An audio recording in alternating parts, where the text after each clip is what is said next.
Hey everyone, I'm Reagan Weiss along with Joey Deeb, co-founders of The Hub. I'd just like to start off by prefacing this by saying it's not just us. It's all of our core members of this group that made this. We have a lot of people that have worked hard, put their blood, sweat, and tears into this. Can't mention all of them because there's so many, but we love you all. Yeah, I can't thank you enough for every single one of you, and you know who you are, to be involved with this. And a lot of people are asking, why? Why The Hub? Let me tell you why The Hub. The Hub is a place that not just business owners are going to collaborate. It's where our community members are going to collaborate, where ideas are bounced off of one another. We just want to help people. We want to be there. We want to unify not just our businesses, but we want to unify our community. We don't want to hear about the negativity. We don't want to hear. There are so many other places out there that you could hear about the negativity in our community, and this will not be the place. Our group can be a basis for so many different resources for so many different trades and industries. It's not just isolated to one specific trade or construction or cleaning or any of that. Everybody can come to the Hub to get actual references from real people using these business and utilizing them to see what kind of experiences they've had.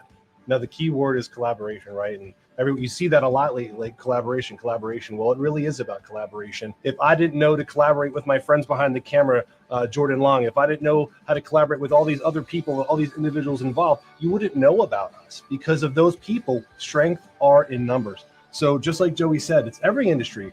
We want to hear from how your experiences were with your restaurants. We want to hear your cleaning people, your contractors, your roofing companies. I mean, every industry out there, your masseuses, your salon. And we want to hear real experiences from real people. And one more thing, very, very important, we're not going to allow networking. When we say networking, I just want to be very specific on this. And people say, oh, well, you're kind of pushing people away. No, we're not, because there are specific network groups that post and tag people without ever utilizing their business. And we don't want that. We want real experiences. You're not forced to recommend somebody simply because you're in the same group. Right. And that's what we want. And it's not just about business either. Right. It's about charity and giving. We want a local hub for events to help people. We appreciate you. We love you. We thank you. Look for Hub ads on the radio. Look for the Hub bus on the Pasco County Public Transportation System. Look in Facebook and please share this, and let's grow this positive thinking, forward momentum community. We love you, Tampa Bay. Join the Hub and grow with us. See you soon.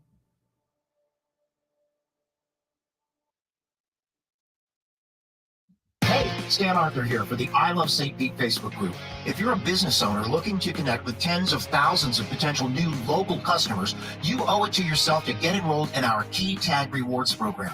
Since 2019, we've signed up more than 200 local merchants. Sponsor opportunities are available too, such as our group banner ad and even your own custom key tags. Just go to stpetekeytag.com, get enrolled, and get ready to get busy.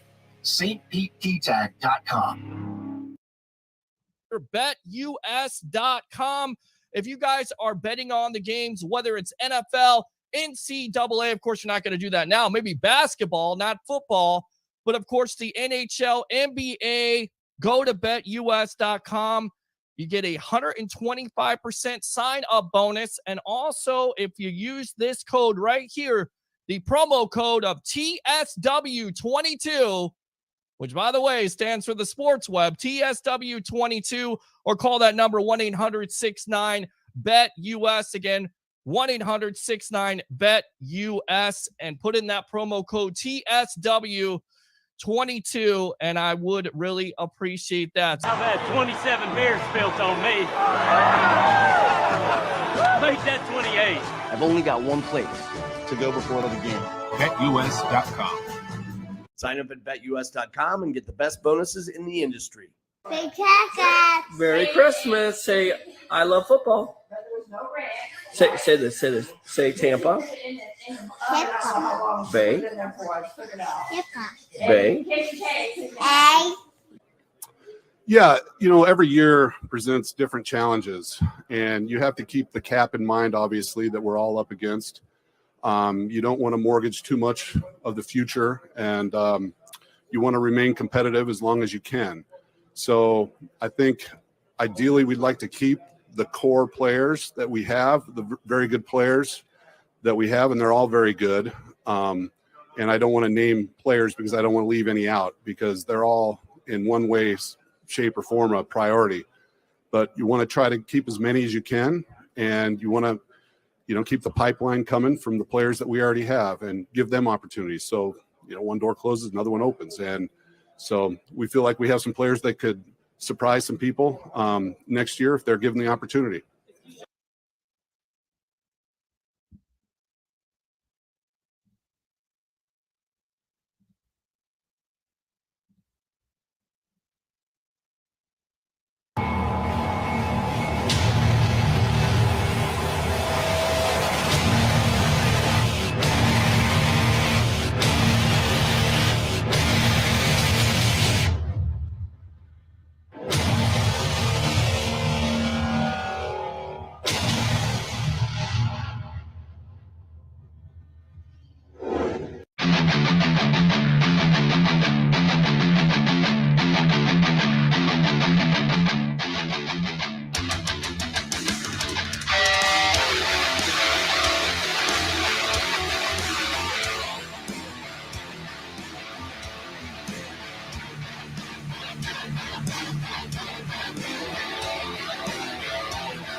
Hey guys, what's going on? Welcome back to another edition of the Evolution of Sports Talk Television, live here on I Love St. Pete, the hub and Amped Up Sports. It's the Sports Web. I'm your host, Peter Blake, giving you something to think about. And how do we start off this edition on a crazy hump day? Absolutely. Bring your passion, bring your excitement. Just don't bring any nonsense. On tonight's show, we got a programming change. No Denis Phillips. You know why? Because there's bad weather in the area. Don't worry, we got you covered, though. J.C. Allen of Pewter Report will be on with us talking about the latest moves with the Tampa Bay Buccaneers around the NFL. What do the Bucs do? All you fans out there just freaking out. Oh my God, the sky is falling. The Bucs have no money, so we'll go through that. At 9:30, we'll get a live update from the legend himself, Mr. Leo Haggerty, former Coach Scout and now media member of Night Sports Productions, Amped Up Sports. At the SEC tournament, we'll have Will Lewis of the Big East tournament, March Madness in full bloom, if you will. And then at 9:45, we'll have Jason Powers on Sports podcast, talking, of course, about your Tampa Bay Buccaneers and what Major League Baseball did today or didn't do.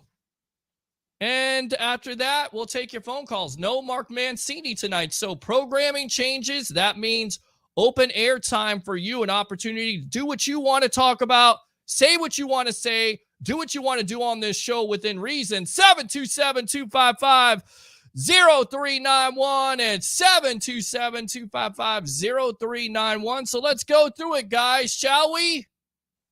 The quarterback choices for the Tampa Bay Buccaneers a week ago. Aaron Rodgers. Nope. He re-signed with the Green Bay Packers. How about Russell Wilson? That sounds good, right? Nope. He got traded to the Denver Broncos. Carson Wentz. Come on, Carson Wentz. Come on, Johnny Carson. Come on down. How about no? So where do we stand? I'll tell you what. Let's go ahead and get this guy on. I'll get his little intro on. How about them Bucks, baby? Let's go out to J.C. Allen Pewter Report. 31 teams. Best look over. What's up, my guy? How are you doing? What's going on, buddy? Busy times going on with the NFL, of course. Oh, yeah. To nobody's surprise, the Tampa Bay Buccaneers tagged Chris Godwin. But, of course, that is not the big story, JC. It has to be all the quarterback movement. Aaron Rodgers going back to the Packers for $50 million.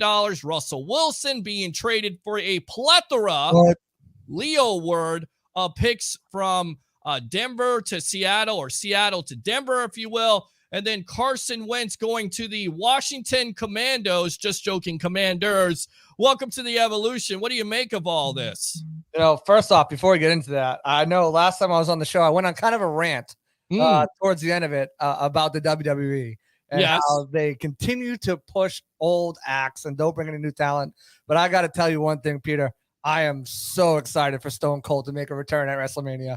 I'm super stoked about that. Well, But here's the thing. He's just doing a show. He's not going out and doing a match. Well, he called out. He's like, he called Kevin Zone out back and was like, I don't care if it's a show, an ass whooping, a street fight, a brawl. He's like, I'm gonna come in there, I'm gonna end you. So we're gonna see a stunner. We're gonna hear the glass break and see a stunner. That's enough for me. You know, it's gonna be about 5 minutes. It's gonna be about 5 minutes of action. Well, it's gonna be a Goldberg match. Yeah, exactly. All right, Chris Godwin gets tagged. What do we say about this? $19.2 million. The Bucks still have an opportunity to work out a long-term deal, but this is disappointing, right, to some Bucks fans and also maybe the Buccaneer organization. Yeah, of course it is. I mean, you look at, they've had over a year to get this done, to get the parameters of this deal done. The fact that it was going right down to the wire shouldn't have ever happened in the first place. The $19.2 million is huge because 120% raise of what the tag is, because that's what he made last year. So you have to pay him that extra money. And then you look on top of it, what is he trying to get? What is he looking at? And those damn Chargers, they moved from San Diego to LA and still screwing everything up, and give Mike Williams this giant $20 million, average a year, and really throws a huge wrench into it.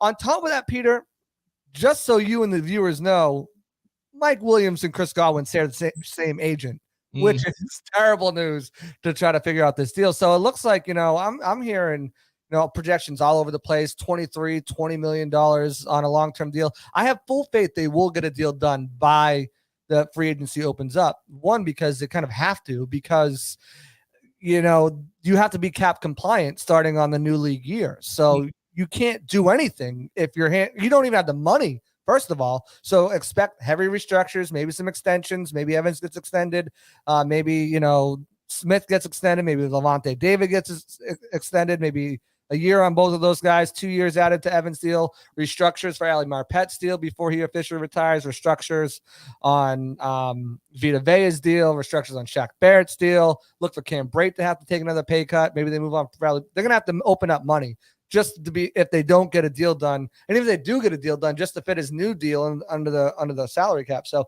it's going to be interesting to see what they do. One thing that to keep in mind is Florida is a state that has no income tax. So if you're looking at Mike Williams' deal in California, which is, a 12.3% income tax, if you took his deal and dropped it, comparative to Florida, he's only making 17.5 after taxes. So you look at that, you say, hey, look at Chris, he's getting 20, but he's only making 17.5 after taxes come out.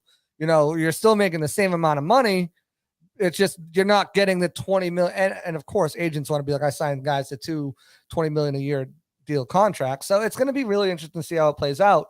But they have to do something, because they can't have that $19 million hold them hostage once free agent starts with all the free agents they have, and to be able to make moves themselves, because they have to bring in guys. They have to bring in outside free agents and to fill out this roster, and they have to be able to get cap compliant, which is the biggest thing, and they're not going to be able to do that with that tag in place. So I think they'll come to some sort of agreement before the tampering period starts, because that's when people start throwing money around. Right. And then we'll see from there what the parameters of that look like. I expect them to use void years. I know people are like, oh, we can't push money, we don't have a team that can compete right now. The Buccaneers just put out a video about the combine, and towards the end of that, Bruce Arians and Jason Light, and throughout this whole process, they don't sound like they're having a bridge year. They're competing for the NFC South title and for a home playoff game. And then once you're in the dance, we know anything can happen.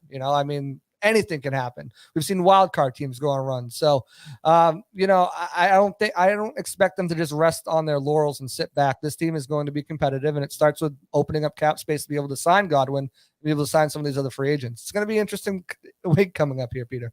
It is. It really is going to get busy here on the sports web. Who are the most likely candidates you could see getting restructured for this team going forward? Yeah, so I definitely think Vita Vea just got his 5th-year option picked up and last year, and then signed a big deal. But the thing is, as long as you're not giving him more money, adding more money on that deal, you can restructure that. So I think that's one person who, Shaq Barrett for sure should, that should be coming any day now, a restructure for Shaq Barrett. If they don't decide to extend Donovan Smith or Levante David, add an extra year on both of their contracts, Those guys could both be open to restructures. We know Mike Evans has gone to the table multiple times for restructures. I think Cam Brate has to restructure if he wants to stay. He's set to make over $7 million. He's got a 1.9 dead cap hit coming up this year. I think that's what the number that they'll probably sign him for. They'll cut all that money off and say, hey, 1.9 is what you're playing for. So we'll see about that. You've got, there's really not many options. Maybe you want to keep Suckup or Pinion and you go to them for restructures. Those would be very small. You're only going to save about $1 million, $2 million. Not even $2 million, $1.5 million tops. So there's definitely players out there that they can go, approach, and Marpet's deal, obviously, and possibly Brady's deal. You could still move around some money that way. It's going to be interesting to see what they do, but they've got to open up money somehow, some way. And it starts with those restructures. And again, void years, people, the TV deals haven't even kicked in yet. We saw a huge jump in cap space. It was 185 last year, jumped up to 208 this year. Next year, it's going to go up another projected around $20 million next year. And then TV deals kick in, and then gambling is on its way. So once the gambling money starts pouring in, this cap could go up by 40 to 60 million within the next two to 3 years. So really, these void years that you're tacking on, these money that you're pushing out, the cap is a myth. We see the Saints do it every year. We see teams do it every year. They get underneath the cap. There might be some tough cuts that have to come or whatnot, but you fill those out with guys in the draft or free agency that take lower numbers. You restructure guys for lower numbers. You cut them. You restructure them if they don't have dead money. So there's multiple ways, and I'm not worried. A lot of fans are worried about pushing money into the future. We can't push all this money into the future. We're sacrificing mortgaging our future for a team that's got Kyle Trask and Blaine Gabbert. We can't do that. Well, look at the NFC South right now. Go ahead. I'm sorry. None of these guys are getting any marquee quarterbacks, And right now, you look at the team that the Bucks have, and it's got to be favored to in the NFC South, and that's what you're playing for. You're playing for that division, that home wild card game, and then anything happens. You never know. So even if you do, let's just say move the divisional round, that's a win for this season. A divisional round playoff game is a win. If Kyle Trask is Kyle Trask and he's a guy you can build around, he's on a rookie deal. I'll tell you what, stand by, because we're going to go out to BA in his comments, and the scuttlebutt, if you will, has been, look, the Bucs should make a trade for a quarterback, but BA kind of told us, this fan base and everybody out there, and maybe we were thinking, he's just, coach speak, and they still may make a trade. Deshaun Watson, I don't necessarily think that's going to happen, because first and foremost, you're going to have to give up multiple picks. Jimmy G doesn't seem like he fits. At the end of the day, I think maybe Teddy Bridgewater, if he gets released, because BA liked him. But this is what BA had to say about Trask. And the more I think about this, because look, BA is a quarterback whisperer. He worked with Peyton Manning. He worked with Ben Roethlisberger. He worked with Andrew Luck. What if the plan was all along, if they thought that Brady was going to retire, that it was going to be Gabbert and especially Trask? Pay attention to this comment here from the Combine. Stand by. Here we go. We drafted Kyle Trask number 2 for a reason. Fits everything that we want to do as a quarterback, and really, really like what I saw for a year. So I doubt drafting is an option. For all the other guys, it's going to be a trade. Well, you don't trade by yourself. You got to have a partner. So that could be out of the question. All right, so there you go. Welcome back to the evolution of Sports Talk Television. It's the Sports Web. I'm your host, Peter Blake, along with JC Allen of Pewter Report. So, he puts it out there. You draft a guy second round. There's a reason why you draft him. Could this be the next eventual guy? You would have to think it is, but a lot of people don't think he's ready. Maybe BA says, you know what? We're going to play Gabbert until he fails, and then once he fails, then you go with the Trask, because basically you have to see what you have, because if you're not very good this year, and I think the Bucs have a tough schedule, but let's look at it from the perspective of the NFC South. Do you think the Saints are going anywhere this year? No, they give the Bucs always problems because of their defense, but do they have a quarterback? They have a new coach. Atlanta Falcons, lose Calvin Ridley to gambling. We'll get back to that in a little bit. And then you got Carolina Panthers. Who knows? So trying to move Christian McCaffrey, arguably their best player. They don't have a quarterback either. So right. So I mean, Trask, you buying Trask and Gabbard at this point? Yeah, definitely. I mean, I definitely think I am right now. Looking at Trask compared to the quarterbacks in this draft class, I think Trask would probably go. You'd have a good shot of being the top guy off. I think he would be the top guy off, and I think we'd be talking about a quarterback going in the top 5 of the draft. That's how much I think Trask is better than these guys. I think Gabbard obviously is a guy who knows the system, has been in the system for a long time, helped Brady learn the system. A guy who got the raw deal in the beginning of his career, 8 different coordinators, head coaches, systems, all that stuff. Do I think that Gabbard's the answer? No. Do I think that he could be a viable guy to kind of, help you bring along or start the season until maybe Trask is ready? Yes. Could Trask win this out of camp? I think he could too. A lot of the thing was with Trask was learning the playbook, learning how to be a pro, and also learning how to play under a pro style offense because there's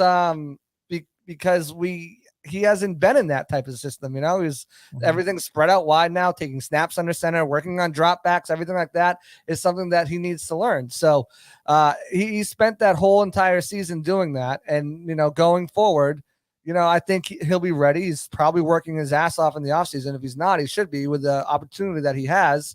So we'll see what really happens going forward. Over at Pewter Report, we're putting out our Bucks battle plans.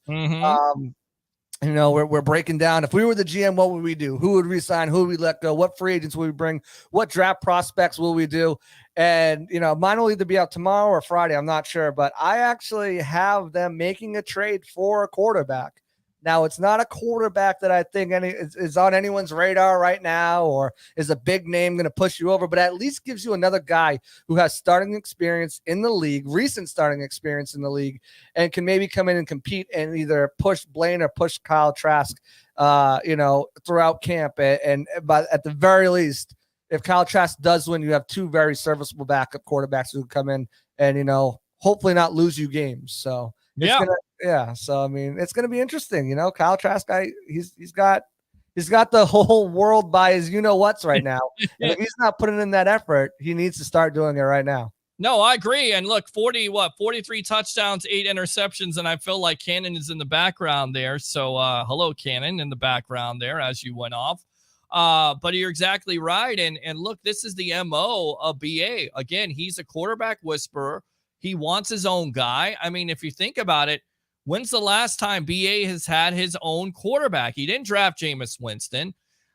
Did he have a young quarterback with the Arizona Cardinals? No, he had Carson Palmer. So you have to go all the way back when he was coach of the year with the Indianapolis Colts and Andrew Luck. So maybe he sees the same type of characteristics, if you will, in a Trask. With that being said, a lot of the Bucs fan base has said that Godwin, they feel like has been selfish, that he should take less money. Where do you stand on that? And do you feel like this organization can get a deal done before the start of the new year on Wednesday afternoon? I definitely can get a deal done. It's one of those things where, Godwin is so pivotal, and the Bucs didn't do themselves any favors by saying that over and over again at the combine, how much he means to this offense. You look at the guys that Bruce has had in that offense, in that position, going all the way back to the Steelers, Hines Ward, Reggie Wayne, Larry Fitzgerald, and now he's got Chris Godwin. All of them put up stellar numbers and have been pivotal parts of that offense. All really good blockers, all really good route runners and receivers, and have great hands and can make plays after the catch.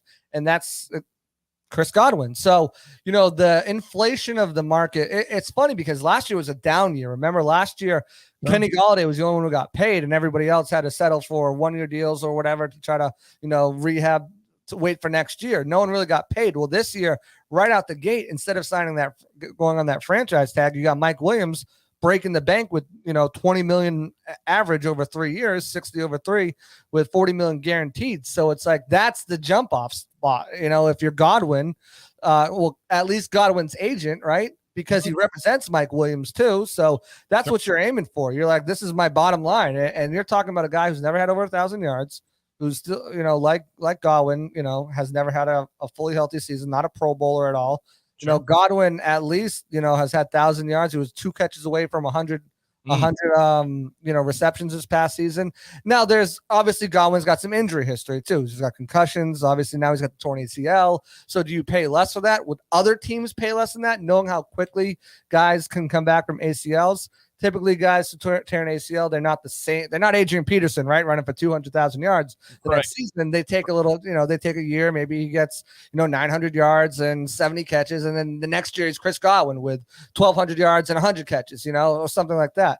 There's multiple ways to play this too, because Chris Godwin has, it's more beneficial for him to take a long-term deal, because if Trask is the quarterback and he struggles, his numbers could go down, and you don't want to play on that tag, because if you're not the same Chris Godwin, if you get injured again, you don't have that guaranteed security. So they're both playing these leverage cards, right? Like Chris Godwin deserves to be paid as much as Mike Williams. Well, Chris Godwin's coming off an ACL tear, and, he's got a history of injuries. Well, we need this long-term security in case he has injuries. Well, that's why we don't want to pay him 20. So it's back and forth, using this leverage, using that leverage. I know one thing, Chris and Mariah have been very open about not wanting to leave a warm weather climate. With Mike Williams getting the money he's getting, with, assuming that Robert Woods comes back and OBJ goes back to the Rams, that takes SoCal out of the equation. They're releasing Amari Cooper in Dallas. I don't think that's to go spend $20 million on Chris Godwin when looks like they're trying to re-sign Michael Gallup and they've got CeeDee Lamb. Nobody's going to Houston and nobody's going to Jacksonville right now. Right. Is he interested in Miami? Does he want to go to Miami? But then you have the whole situation that happened with Flores. Does he believe in Tua as a quarterback? Does he believe in, the head coaching staff that's down there? Is that moving? Now you're moving. It's only 3.5 hours, but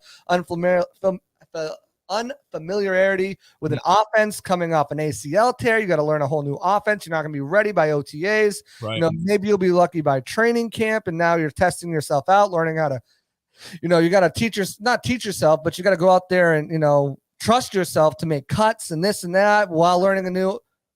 It makes sense for him to stay in Tampa. There's no really other way. And it's just kind of like this battle going back between the two sides, where the Bucs don't want to pay him $20 to $23 million a year, because in their eyes, he's not a true number one, even though he's a number one in this offense. They don't believe, he's a number one receiver. And do other teams think he's a number one receiver, true number one? We've heard that other teams don't necessarily think he's a number one, but with Williams getting paid number one as he's a number two, it's like the whole market's kablooey right now. So it's going to really depend on what happens. We'll see going forward, and I don't know. I mean, it's a mess. It's a mess right now. It really is a mess right now, and of course, it stems from Brady retiring, of course. But I tell the fan base all the time, look, enjoy those 2 years, because after that, I still think this team is going to be competitive, but when you kick money down the road, eventually you're going to have to pay the piper. And we're on with JC Allen of Pewter Report here on the Sports Web Live on I Love St. Pete, the Hub, and Amped Up Sports. I'm your host, Peter Blake, giving you something to think about. The other report today from Pewter Report was your own Scott Reynolds, and I thought it was very interesting. Even if they got a deal done with Chris Godwin, they never intended to franchise a Carlton Davis. Talk about that a little bit. Yeah, it's one of those things where, again,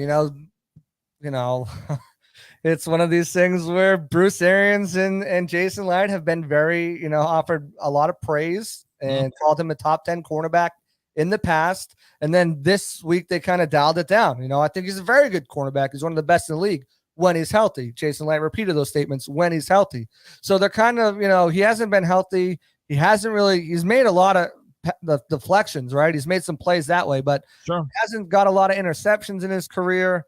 Hasn't been healthy for any of his seasons. So is this a guy that you really want to spend 17, 18, 19, $20 million on? I'm not sure. The tag comes in at $17 million, so that's a big chunk of change. Is they probably find him more worth 15 to 16, maybe 17 is their cap. He thinks he can get more. They're going to let him go test the waters. And if he can find a bigger deal, again, you got to keep in that Florida State income tax, Right. Yeah.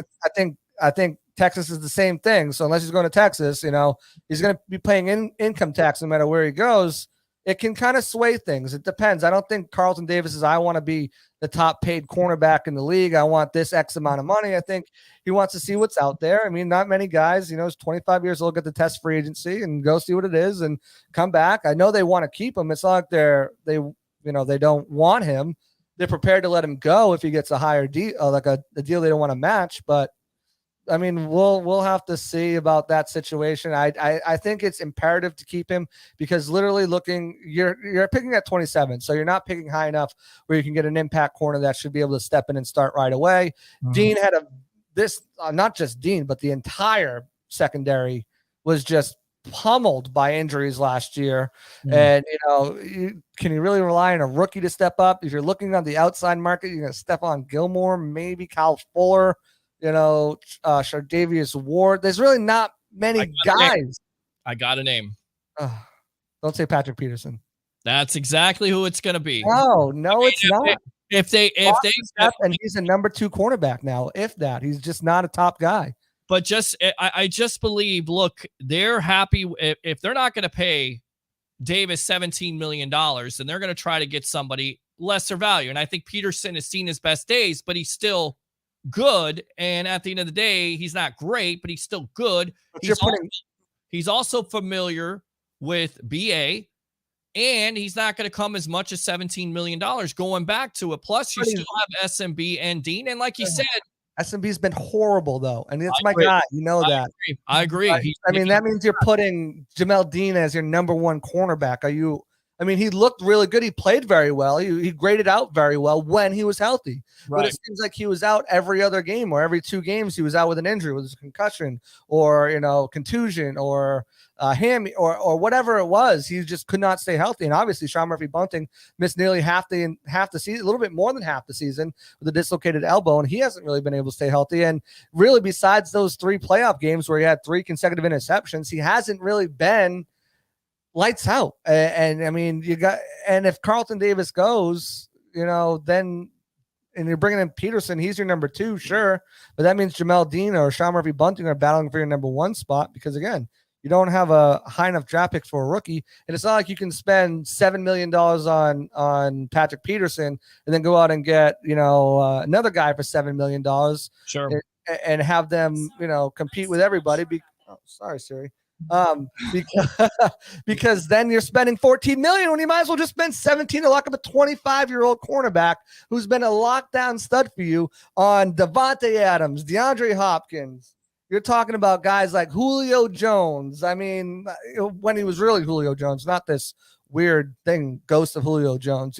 Michael Thomas. He's locked down some of the best wide receivers in the NFL. 25 years old. You lock him up, $17 million. I have, I'll give you a little hint in my battle plan. I've got him locking him up, 4 years, $68 million deal. Wow. 17 a year. It's just what it is. It makes him the 5th highest cornerback in the league. Incentives that can bring it up to 76. And it's just what it is. Now, he won't be the 5th once everything's said and done because there'll be, extensions for other players, and JC Jackson will probably break the bank. But I think if you get him back for 17 a year, I think that's a win. That's a win for you, and you gotta take that when you can because there's no Button. Did I say Button? Sorry, Troy, my Boston accent's coming out. I think you have to. Right. You're not going to get a guy at his level. And remember, you drafted him in the 2nd round, but it took you 2 years to develop him before he became that guy. Somebody that's asking right now, is Sherman an option? Is Sherman an option to you? No, Sherman. Maybe if he wants to come back as a coach, as an intern, assistant coach, intern type deal role. But no, he just pleaded guilty to both of his charges, misdemeanor charges stemming from his arrest. And he's 33 years old and he just doesn't have it anymore. He filled in admirably those 2 games when he needed to start. He came and had an interception against, I think it was against Philly. Could have been against another team. I don't remember. He had an interception, to kind of put the game away. But no, it's time for Sherman to hang him up. He's got his podcast going. He's thriving on that. I think that's where his future is headed, and maybe one day into TV. But as of right now, I think Sherman is ready to hang him up and call it a career. He should be because he can't play at the level that he could. All right, we got Leo Haggerty coming on here live from the SEC tournament here. Final question. Jensen. Can they get Jensen signed? There's been talk around from Jeremy Fowler of ESPN that he's caught the attention of the Jets, Bengals, and Steelers, and also the Baltimore Ravens, and he could be upwards of $15 million per year for a 31-year-old center. Does that seem like the Bucs would make that type of commitment to him? I'm going to drop a line from my favorite boy band. Bye, bye, bye. Yeah. I love Ryan Jensen. I'm a Jensen guy. He brings that nasty physicality, mental toughness, and spreads it throughout the line. Mm-hmm. But at 31 years old, after 2 years of injuries, I'm not paying anywhere near that. I'll pay him $10 million. That's my ceiling on him. That's not even his floor. His floor is like 12 to 15 is what I've been hearing. As a 31-year-old guy for 3 years, that's locking him until age 34. The injuries that he's had, he's meant a lot to this Bucs team, the culture, but I can't justify paying that. I don't want to be left with a bill once his body starts to break down. I don't want to get into what the guaranteed money is going to be on that deal. And again, he's a guy right now that is also not Alex Kappa or not one of these guys. He's looking for the Brinks truck to back up to him and to get his last contract, be one of the highest paid centers in the game. I'll tell you what, stand by. Let me put you in the lobby really quick. Let's go out to our March Madness update. Stand by, JC. Let's go out to the legend himself, Mr. Leo Haggerty, former coach, scout, and now media member of Night Sports Productions and Amped Up Sports. What's going on, buddy? Live from the SEC tournament. How you doing tonight? I'm hanging in there, Peter. How about yourself? Doing great. What's going on here with the SEC tournament live from Amalie Arena? Well, you know what, Peter? We've had 2 games so far. The first game, Missouri beat Mississippi 72-60. Matthew Morrell had 16 points for Ole Miss, and Kobe Bryant had 16 for Mizzou. Wow. And Ryan DeGray, the third, had 14 off the bench. But the amazing thing is Missouri played with 8 players. That was it. So it was interesting to see how Missouri survived in advance. Now, this second game is ugly. Vanderbilt's up on Georgia 35-14 at the half. What has been the key to that game, Leo? Has it been defense, obviously turnovers? I mean, what is it always? And then on top of it, which team basically at this point has the better guard combination? Because usually whoever has the better guards are going to win the game. Yeah, Peter, you know what? Georgia's not shooting the ball well. That's the biggest problem. And again, we saw that with USF all year with the men. Georgia's got the same problem. They're just not a good shooting team, and that's probably why they're the last seeded team in the SEC. Vanderbilt's big. They're smart. And, not a lot of great athletes, but a lot of good athletes. So they're going to be trouble. And, Peter, quick update. Yes. 58-50 USF over Houston. They're going to play UCF in the finals tomorrow in the women's AAC tournament.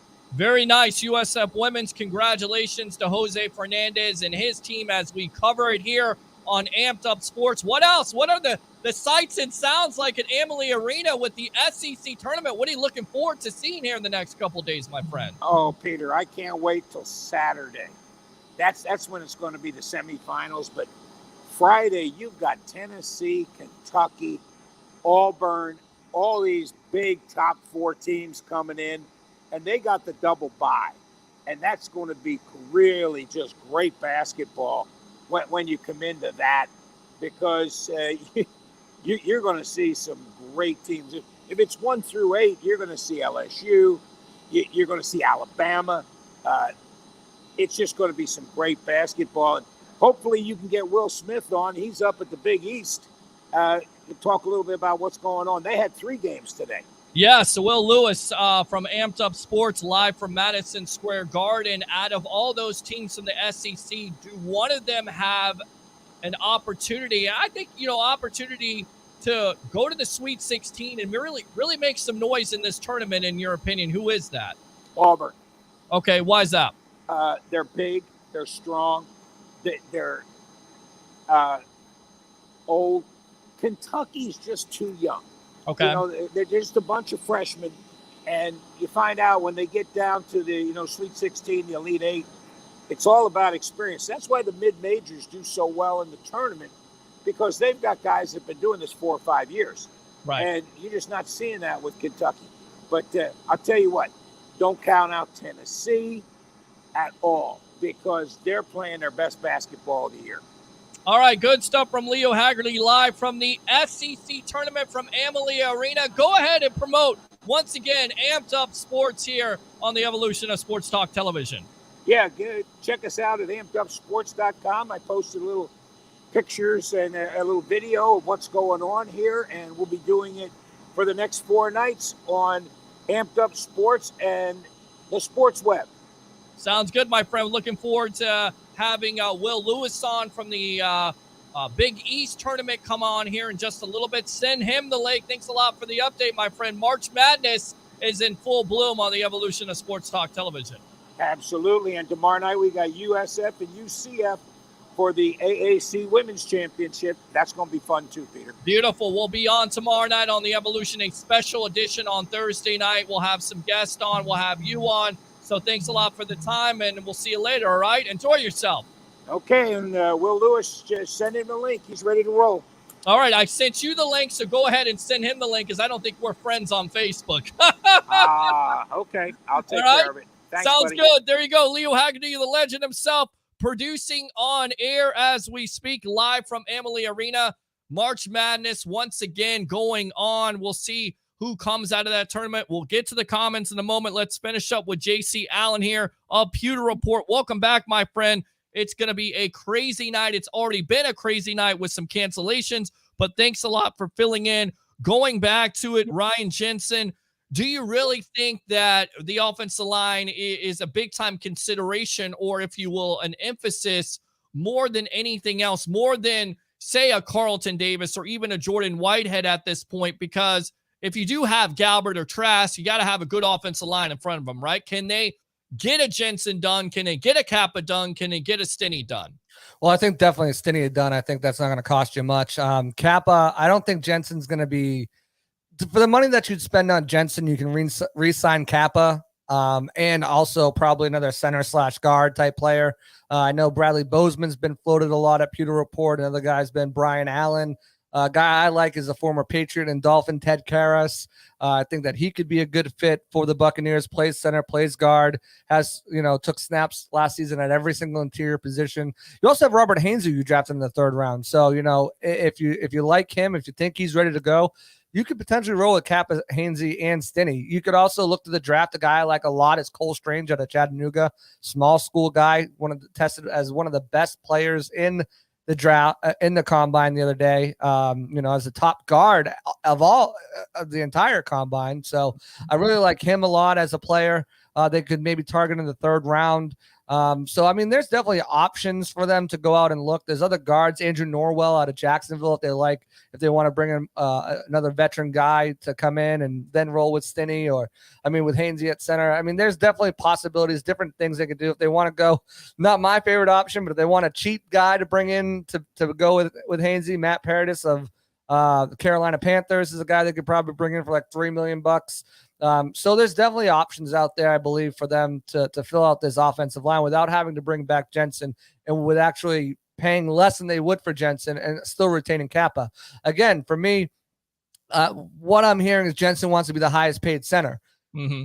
Kappa, not so much the highest paid guard. If you pay him somewhere around $8 million a year, he'll be the 7th highest paid guard.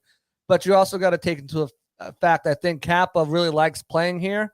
Not that Jensen doesn't, but this is Jensen's last contract. Kappa's only 27. You give him a 3 or 4 year deal. He's back in the free agent market at 30, 31, much like Jensen is, and maybe cash in then if he wants another big deal. But I keep coming back to it. The income tax, the lack of state income tax in Florida will help you get these guys at potentially a cheaper deal. If they're not worrying about getting this number. I know a lot of agents are, but some players are very involved with their agents, and the front office can be like, hey, fine, go get $9 million up in Cincinnati, or we'll pay you $8 million here, and you're essentially going to be making the same amount of money, even potentially even more than your $9 million contract, because of the lack of state income taxes. So it's going to be interesting to see how that all plays out, going forward. But I think you can't handicap yourself with paying Jensen. First of all, you don't want to push that money down. He's not a younger guy, right? Some of these other guys, a Davis, a Godwin, a Shaq, you can push some of that money down the line, right? Because you're paying for the production now. I don't think the production is going to last with Jensen through a 3-year deal that you can justify adding 1 or 2 void years on to push dead cap hits down 5 years out. So it's going to be interesting. And I just want to shout out to Leo. Shout out to Leo with great internet service there at Amalie Arena. I know if you are loyal. It is honestly so hard to get internet there, but finally when you do, it's hard for Leo to get internet anywhere. If you guys are webheads for a while, you know Leo and his internet issues. I have always been an issue. He has stepped up. He has stepped up his game. Not only does he have a great laptop now, and take a look at this really quick because he's on still. Take a look at this. Look at that right there. He stepped up his game with a great laptop and a cell phone, but on top of it, he has headphones now. So we're not hearing that feedback. Good stuff. Let's go ahead and close this out because we got Jason Powers coming on, and of course Will Lewis from the Big East tournament out there at Madison Square Garden. What's the biggest surprise you think is going to happen to start this new year for the Tampa Bay Buccaneers? Go. Oh man. I mean, a surprise for me already happened. With Brady retiring and Marpet retiring, I think Gronkowski will follow suit and also retire as well. But I think not reaching contact with Godwin and letting Davis test the market. I think letting Davis test the market is a big mistake, to be honest with you. You can't replace his production. I know they're worried about health concerns. I know they're worried about, potentially paying all this money for a guy who, while he's got his hands on a lot of balls and made a lot of plays and has locked down some receivers, hasn't really, are you going to pay a guy? Is he a 1 interception guy a year? Is he a 4 interception? Is he a 5 interception? That's a big difference between 17, 15, and $13 million. And, I get them not wanting to go be the first guy to put the offer in. At the same time, I think his offer could go up to 19, 20. Then you're out of it for sure. Yeah. So, I think that's a big surprise to me. They haven't done any restructures yet. Or even, we've heard a few things behind the scenes that they're working on, but like that hasn't came out yet is kind of interesting as well.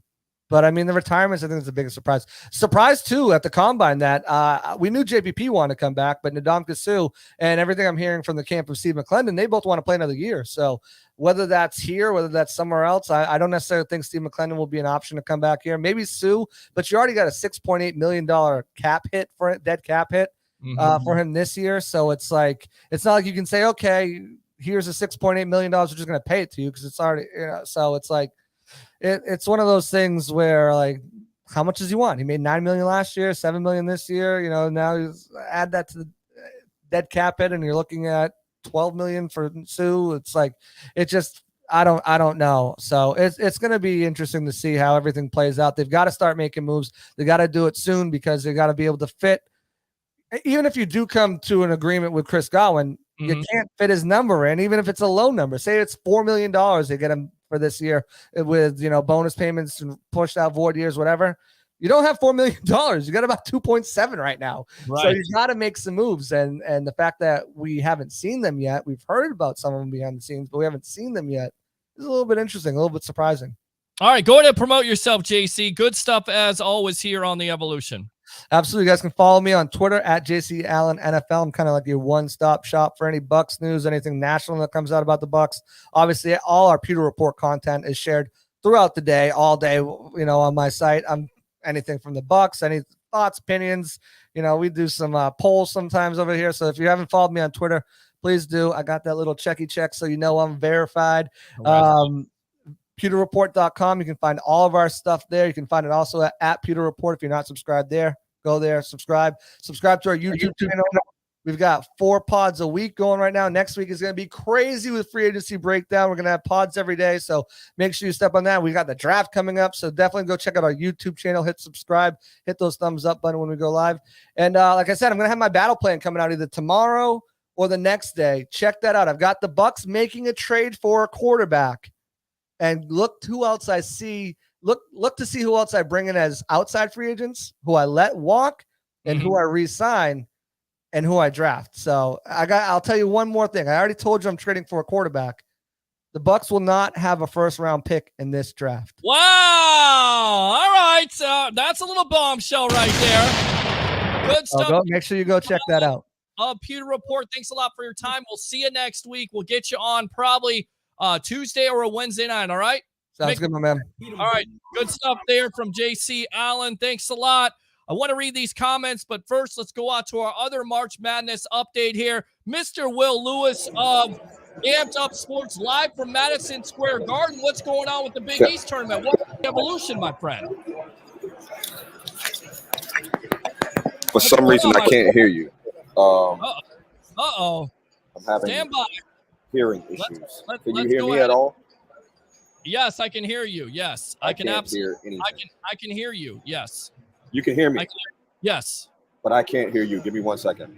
All right, stand by. You know, this is what happens sometimes. We got Jason Powers. Jason, stand by. I know you want to get on and talk about the Tampa Bay Buccaneers and other sports. We will. Let me read these comments. Support our awesome host for his hard work. Super chats are open. Hit the like button and share. Absolutely. Roger Shue says, I love the hub. Christopher Cole says, no Carson Wentz. No Carson Wentz. Roger Shue says, Jeff Hardy just debuted on AEW. Congratulations. Jeff Hardy is all elite. Troy Polamalu, welcome back, my friend. Woo! All right, the Bucs are trying to bring Big Ben out of retirement. No, they're not. Starting off right there, Troy. Missed you. Hey, Troy, welcome back, man. Please accept my apology. I want Pete to make you a moderator as well as myself. Trolls will run this house. I don't know about that. Troy Polamalu, King Troy. Trojan legend. I don't know. He changed his thing. Okay, I did. I've been supporting Peter since we founded the Sports Web. Not true. Roger Shue says, okay, laugh out loud if you say so. Roger, again, you'll be competitive in the South. That's it. Troy Polamalu, bunting. Roger Shue. Bucks players are just creamsicle soft. Once again, you guys. Christopher Cole, we answered that question. Roger Shue, Jensen to the Bears. Of course, Roger says, what happened to Dennis Phillips? Bad weather tonight. He had to cover it. He's a busy man, meteorologist of ABC Action News. We will get him on another night. Stand by. Leo said, free Brittany Griner. No, he didn't. Fake news again. Boy, oh boy, Troy. Thunder Rosa versus Britt Baker next week in the cage for Women's World Title. Troy Polamalu, thank you, Brady, for turning the Buccaneers to a final retirement spot where he won a Super Bowl. Roger Shue says, I think Arians did that, not Brady. And Christopher Cole says, it's going to be interesting. Let's go ahead and get this guy on until we get Will Lewis from Madison Square Garden giving us a Big East update. So here we go with Jason Powers. Here's his walk-up music.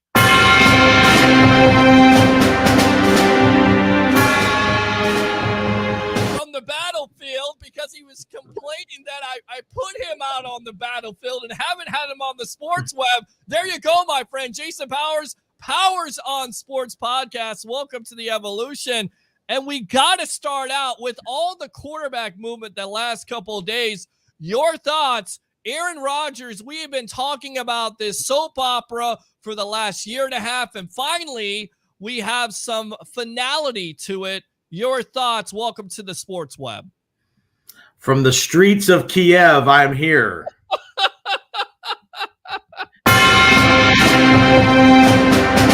All right, go ahead. And I'm not trying to make fun. I'm not trying to make light of that situation because that's a terrible situation that's going on over there in that part of the world. So pray for those people in Ukraine because they're those innocent people are going through a lot of crap that they shouldn't have to be going through. Agree. All right.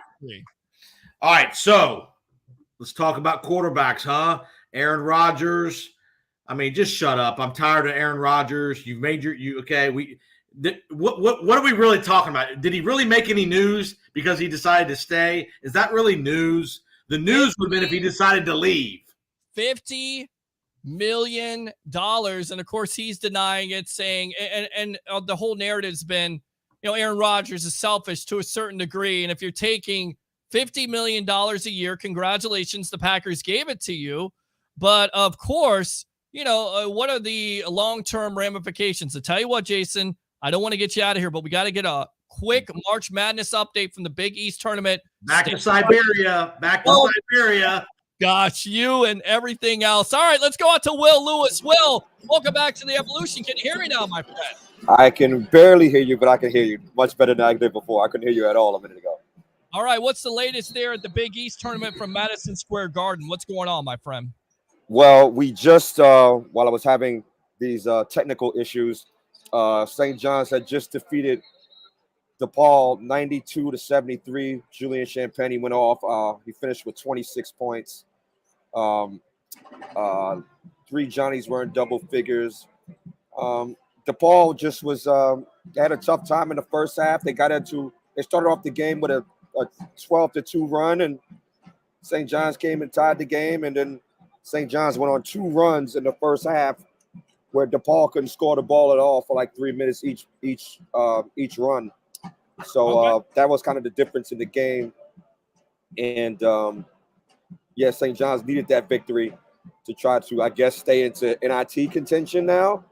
But they would have to win it all in order to get into the NCAA tournament. But tomorrow's a tough task. They have Villanova tomorrow. So there's that. I mean, and you also had the earlier game today. Did you get a chance to see that? In overtime, Butler defeats Xavier 89-82. Talk about that game if you saw it there a little bit. Let me go back to that notes because that game was absolutely crazy. The biggest difference was, well, for Butler, they couldn't get any scoring at all outside of Chuck Hayes, who finished the game with 29 points, a career high, but he fouled out in regulation. Sure. And then I can't pronounce his name, but Simas Lukokis. Okay. I think that's how I pronounce it. Bless you. He took over in the overtime, and he finished with a career high of 20 points and was able to defeat Xavier. But here was the biggest difference of that game. The biggest difference was the free throw line. Xavier missed 16 free throws. You can't win any game in any league anywhere if you're missing 16 free throws. And then you're fouling just as much as they're fouling you. So I think Butler had 2 less free throw attempts than Xavier. Mm-hmm. So they made 11 more free throws than you did. That was the game. Good stuff there. All right. So you talk about Villanova. Is that the team you're looking forward to that's going to win this tournament? Who's your money on at this point? If you have any bets at this juncture, what team is going to make the most noise, in your opinion, that they can get through this tournament to the NCAA tournament? Well, Villanova's always the favorite, right? Like, they're always the favorite to win the tournament, or they're always the favorite to go into the NCAA tournament and make noise out of this conference. Right. However, they're not necessarily the favorite to win the conference. You still have UConn, you still have Providence, who is number 1 team in the conference right now, and probably the most experienced team. And then this Marquette team that nobody's really talking about, Shaka Smart. This is the year you were supposed to get him because this is his first year, and once his first recruiting class comes in, he's going to be a juggernaut for years to come. So this was the year to get him, but he's like not so fast. They're like a dark horse, in my opinion, to win the whole tournament. All right, good stuff there. Will Lewis from Amped Up Sports. Thanks a lot for your time live from Madison Square Garden for the Big East tournament. We'll see you in the next couple of days. All right, my friend? I'll be back here tomorrow at noon Eastern, so we'll catch you tomorrow. All right, sounds good. Noon Eastern sounds really good here on the Evolution. Appreciate the time and enjoy the games, all right? Thank you. Appreciate it. All right, there you go. Will Lewis right there. Let's go back out to Jason Powers or get his music on again. All right, so no, I'm done with you. All right, finish your thought process on Aaron Rodgers. I mean, again, $50 million. Of course, they franchise Devontae Adams. And, to me, at this point, you got to win a Super Bowl if you're going to pay that guy that much money and you're going to make the decision to come back, right, Jason Powers? Yeah, there's no doubt. It's Super Bowl or bust in Green Bay the next couple of years. I mean, we'll see when the contract actually gets signed and what the numbers are salary cap wise per year. They've probably booted, even though he's making $50 million on paper, he's probably not counting that much against the cap. There's no way he would be, because that's just bad business if you're the Packers to do that. So I'm sure the big cap hit is going to be at 4 or 5 years down the road. But as far as the pressure, there's no doubt. With the NFC being depleted of quarterbacks, Brady, Russell Wilson gone, there's nobody in the way of Green Bay right now. That could change, obviously. That could change here with free agency. But right now, Green Bay is clearly going to be the favorite, along with probably the Rams, to get out of the NFC. And again, Rodgers, it doesn't matter what this guy does in the regular season. I do not care. He's an unbelievable regular season quarterback, but his postseason performances the last 10 years has been below average at best. He's lost 2 title games in his building. He lost a divisional game this year in his building. So please, Aaron, shut up. Get back with your girl, Shailene Woodley, who sounds like you're back with her over the weekend with out in California. Do what you got to do and go win a playoff game or 2. Good stuff there, Jason Powers. Powers on Sports podcast here live on the Sports Web, on the Hub, on Amped Up Sports and I Love St. Pete. Russell Wilson trade, going back to it yesterday. First and foremost, how surprised were you that Seattle got so much from Denver? You're talking about 2 first-round picks, 2 second-round picks, and then on top of it, Drew Lock, Noah Fant, Shelby Harris. Your thoughts on this trade? And I asked you last night on your podcast, do you feel like it puts more pressure on the Broncos? Because if you don't win a Super Bowl this year or the next year, is that a failure? No, if you're the Broncos, you got a 4-year window probably to win the Super Bowl. You need to win. You need to get to a Super Bowl in the next 4 years with Russell Wilson. He's probably got 4 good years left in him as far as elite quarterback play. They're going to have to redo his contract here in the next year or so, if not before the season starts. They'll redo his contract because his contract was actually pretty favorable from a salary cap perspective to salary perspective from what he signed a few years ago in Seattle. But, I mean, they gave up a lot, as they should have. If you're going to get an elite quarterback, you should have to give up a lot. And I think Seattle did pretty well in this trade. The big thing is this year they got the 9th pick in the draft from Denver. So that gives them the freedom.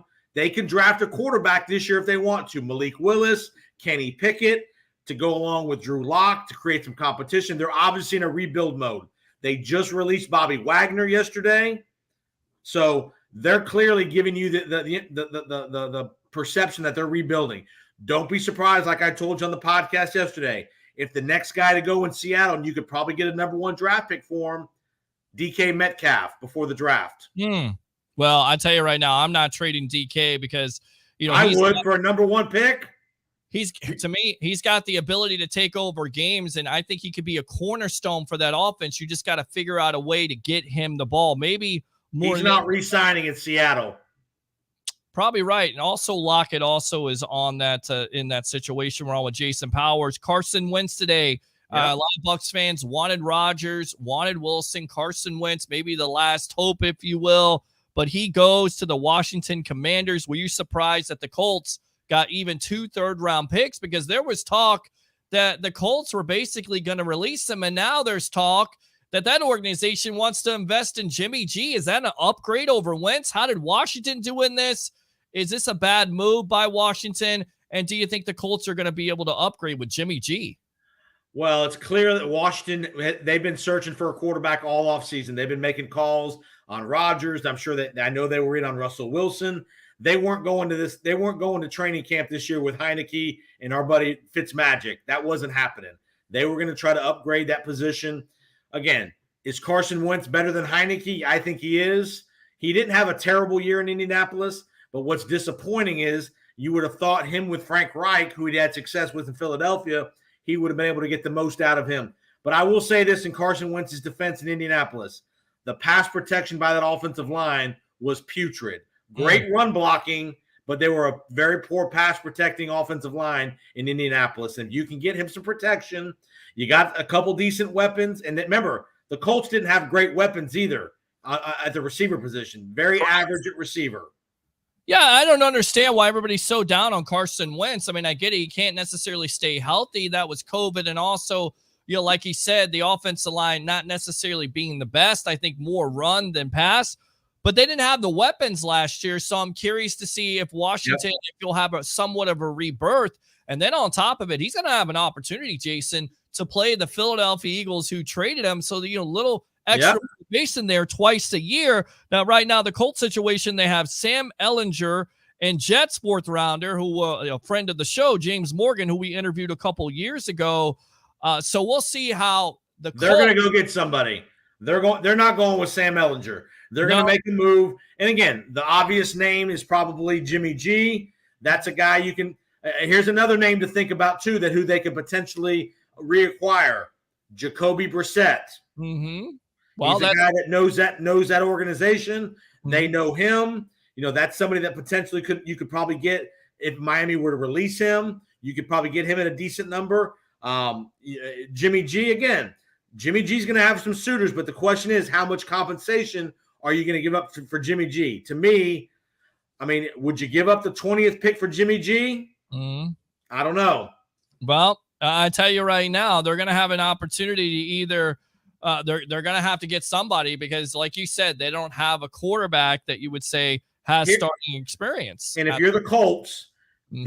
the options were to release him or be able to get a little bit of compensation for him and make a trade and take that salary cap hit off your salary cap. And for them to get 2 3s for him from Washington, I don't think it's a bad trade. I think it's a good trade for Washington too.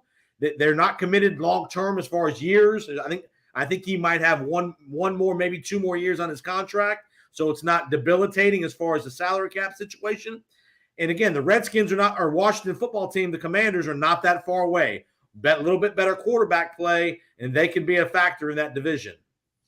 All right, we're getting wrestling updates right now. I know you're a wrestling fan. We got David here with his question. Really? Jason, do you think Patrick Mahomes do you look at Patrick Mahomes the same way you look at Aaron Rodgers because he's lost 2 home games in the AFC Championship game and he lost a Super Bowl? Is that a fair comparison at this point?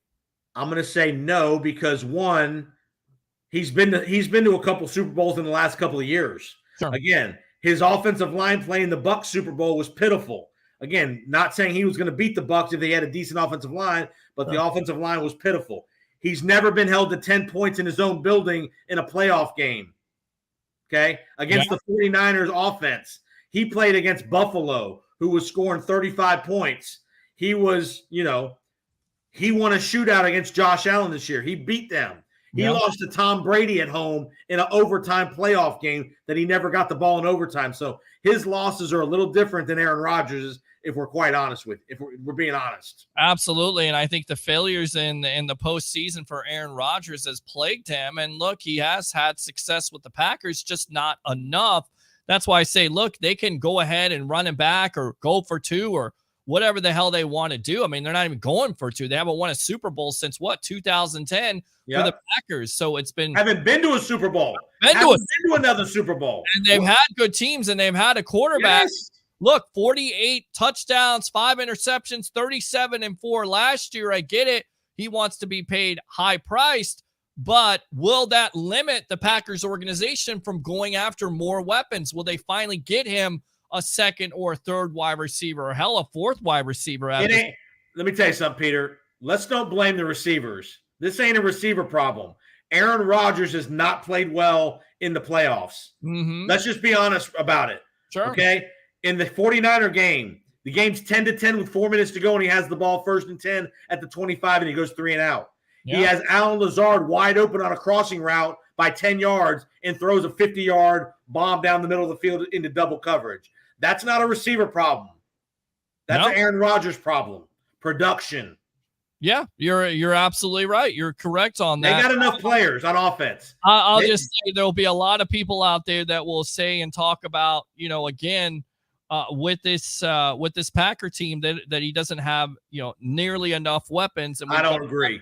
I'm back and forth on this. And let's go out to Roger Shue here. Scorpio Sky just won the TNT title. Thanks a lot for the update there. Wrestling correspondent. We don't have Mark Mancini tonight, so we got Roger Shue. Thanks a lot for the updates. As always, there was a report today from former Tampa Bay Buccaneer quarterback Sean King saying, and everything clears up from the Deshaun Watson case, expect the Steelers to make a trade. Does that seem like a fit to you? Do you think the Steelers would take a chance on the Deshaun Watson? Because first and foremost, I don't know where King is getting this from. He's a former player, so he may have some insight to this. Although the Steelers denied it. They're not interested in Deshaun Watson. So what do you make of this rumor, if anything at all? First of all, no team is going to right now, given Deshaun Watson's legal situation, nobody's going to come out and publicly say, yeah, we're interested in Deshaun Watson. They're going to be interested in Deshaun Watson when the deal gets made. That next day is when they're going to say, yeah, we had some interest in Deshaun Watson. Mm-hmm. If his legal situation gets cleared up, and apparently a grand jury is going to hear some evidence on Friday concerning that situation, if those things get cleared up, he could go to a place like Pittsburgh that has a strong ownership, that the community has strong confidence in the organization. You have Tomlin as the head coach, who's a very strong, solidified head coach who everybody respects. So I think if that would be a spot you could see him go, I still think Tampa could be a spot. We could be a wild card in this whole thing. If that gets cleared up, we can wait till late. We can afford to wait till April if we have to make a move. You can give up a couple number ones. I think that's something, again, the likelihood is that he will get suspended for a period of time into next year, no matter what happens with his legal proceedings. If he's cleared on all counts, I think the NFL is still going to suspend him 6 or 8 games. But if you're a team looking, again, down a year down the road, like the Buccaneers potentially, I think he's still in your plans of a guy you can keep on your board to investigate the possibility of making a deal. All right, so just to put this in perspective, the Texans paid the quarterback $10.54 million to do nothing in 2021. Yep. He has a $35 million base salary and a $40.4 million cap hit in 2022. Washington, of course, Denver now out because they made trades, and the Dolphins insist the door is shut. Gary Dulac of the Pittsburgh Post-Gazette now reports that the quarterback-needy Steelers are not interested in Watson. Dulac even used all caps and said, "are not." And the report today from Ian Rappaport says the Bucs will take a big swing, either the Bucs or the Panthers. I mean, if you're the Bucs, I get it. He does have the legal situation off the field, and I feel like he's going to be either suspended for the majority of the year, if not the whole year. You don't want to see the Saints or the Panthers, which have been mentioned in that conversation, get a guy like a Watson. So do you see if these legal issues, and there are a lot of issues at this point, but if they could clear up, could the Bucs give up multiple draft picks, or you say, nah, they're going to go with Trask and Gabbert at this point? No, I think you can see that, because here's why I don't think he'll be suspended the whole year. Mm-hmm. If he's cleared of this stuff. Again, if he's not cleared, then it's a whole different ball game. But if he's cleared, remember the Texans didn't play him at all last year. Right. I think the NFL behind the scenes said, you know what? Don't play this guy this year. I don't care what you want to do. Don't play this guy. This is going to be the kind of the under the radar suspension. Again, I still think he's going to get some games this year as well, no matter what happens, but I don't think he'll get the whole year, which means if he got 6 games or 8 games, you could play a Blaine Gabbert for 5 or 6 games, a combination of him and Kyle Trask for 5 or 6, 7, 8 games, and you could probably manage to go 4-4. And if Watson was available to you in week 9, you would take your shot there with him this year. So I think the Bucs are definitely in the mix for that. Because again, Bruce Arians, you and I both know this very well. He doesn't want to be around for a rebuild. No, he doesn't. But the more I think about it, the more I say, you know what? He's a quarterback whisperer, Jason. He's worked with Andrew Luck and Peyton Manning and Ben Roethlisberger. So, Mike, don't make me vomit in my mouth, please, with Blaine Gabbert, please. I mean, I'm telling you right now, I think there's a possibility that he may go with Blaine Gabbert, and he also may give the opportunity to this young kid in Trask. And everything that he said, and him coming out of Florida, drafting 2nd round. You don't draft a guy in the 2nd round, Jason, if you're not going to play him. The key is, are they going to play him this year? And I think that could be one of those deals where you're going to see what he does in the preseason. I agree. If Tom Brady, I mean, again, and here's the other wild card that you and I talked about on my podcast last night. Sure. They're going to leave the door open for Tom Brady. They've already said they're not trading him, which I like that.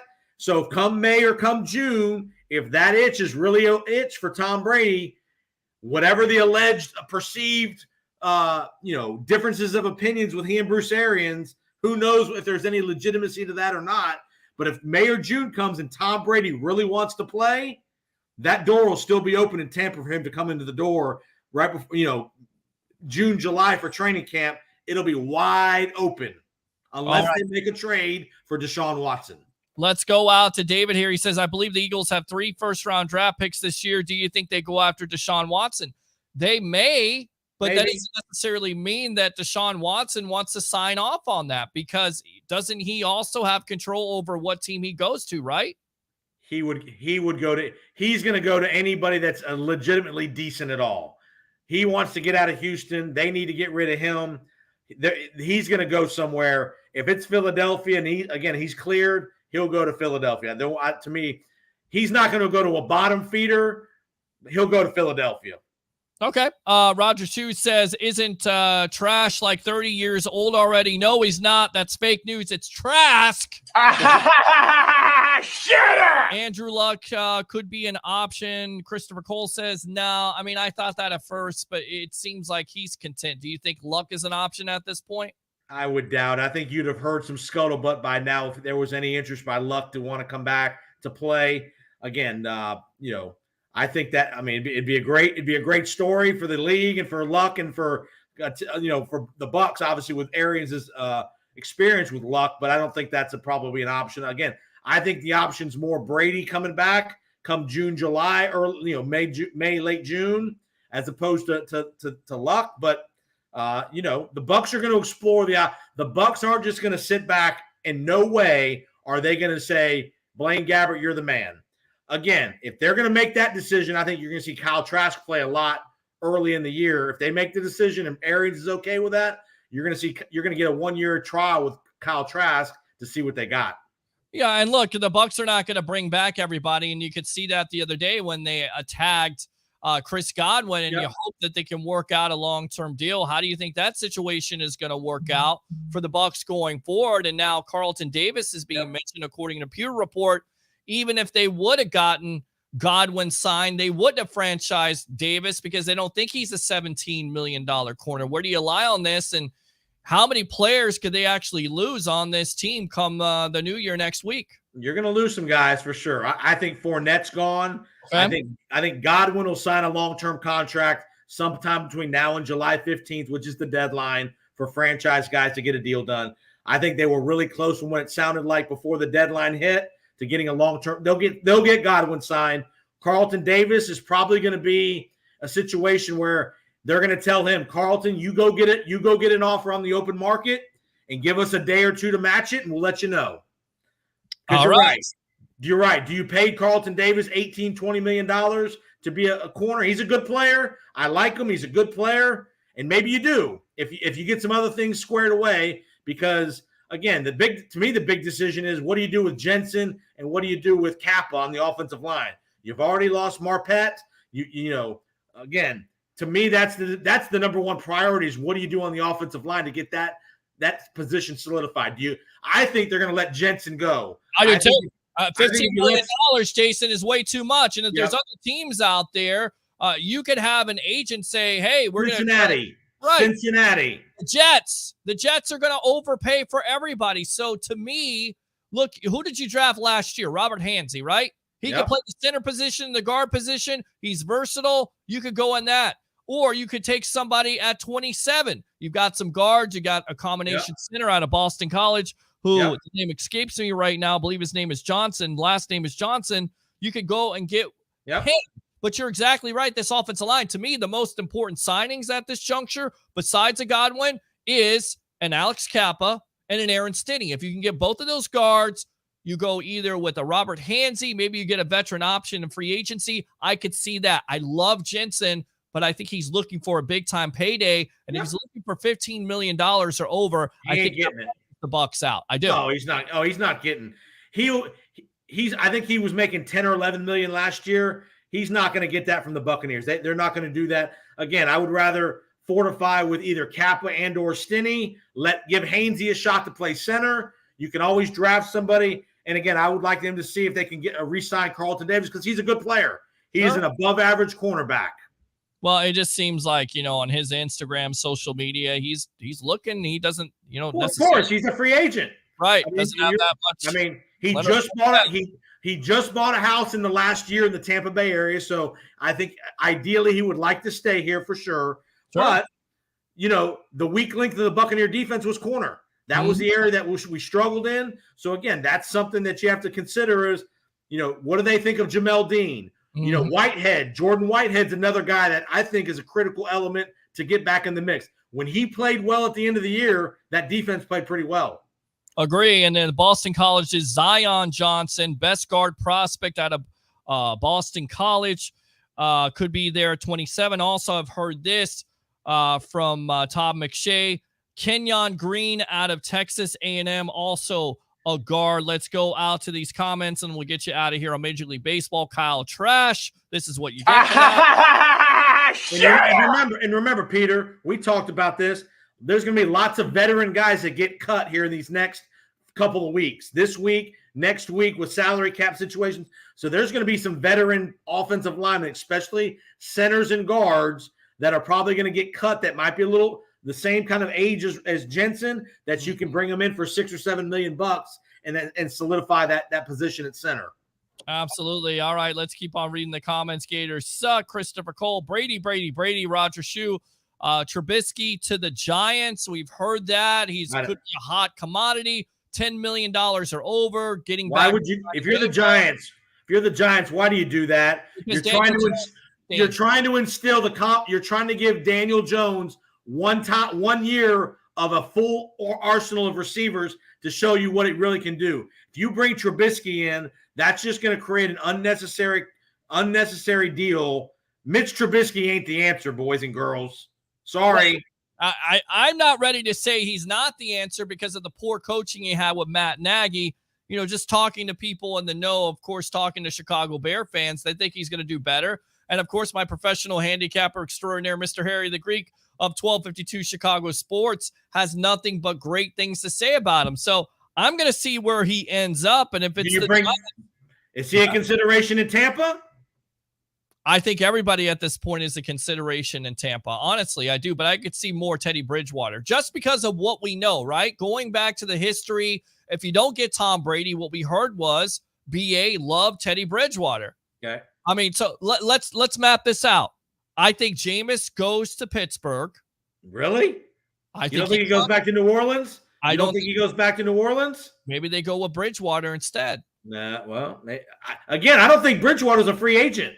Doesn't he still have another year? He'd be a perfect if you're the Broncos, he's a perfect backup for Russell Wilson because you don't want to have a rookie. You're ready to win in Denver. Do you want to have a rookie quarterback or an inexperienced guy behind Russell in case he gets hurt? Could see him get cut. I could definitely see him get cut. If he gets cut, I could see him going back to New Orleans or going to Tampa. If he gets cut, I agree with that. But I don't think I think he's not a free agent, man. I may be wrong, but I don't think he's a free agent. I think you might be right, but I'll most likely be cut. To me, the top free agent, I'm going to go full screen on this because I want to take credit for it. Cordero Patterson should be the first guy the Bucs call besides their own, and I'll tell you why.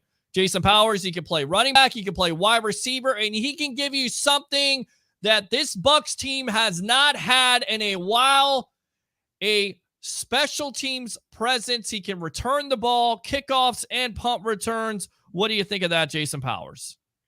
The only thing I don't like about Cordero Patterson, he's a little old in the tooth. He's a very versatile player, and I like that. He's kind of like a Antoine Randall back when Arians was in Pittsburgh, maybe.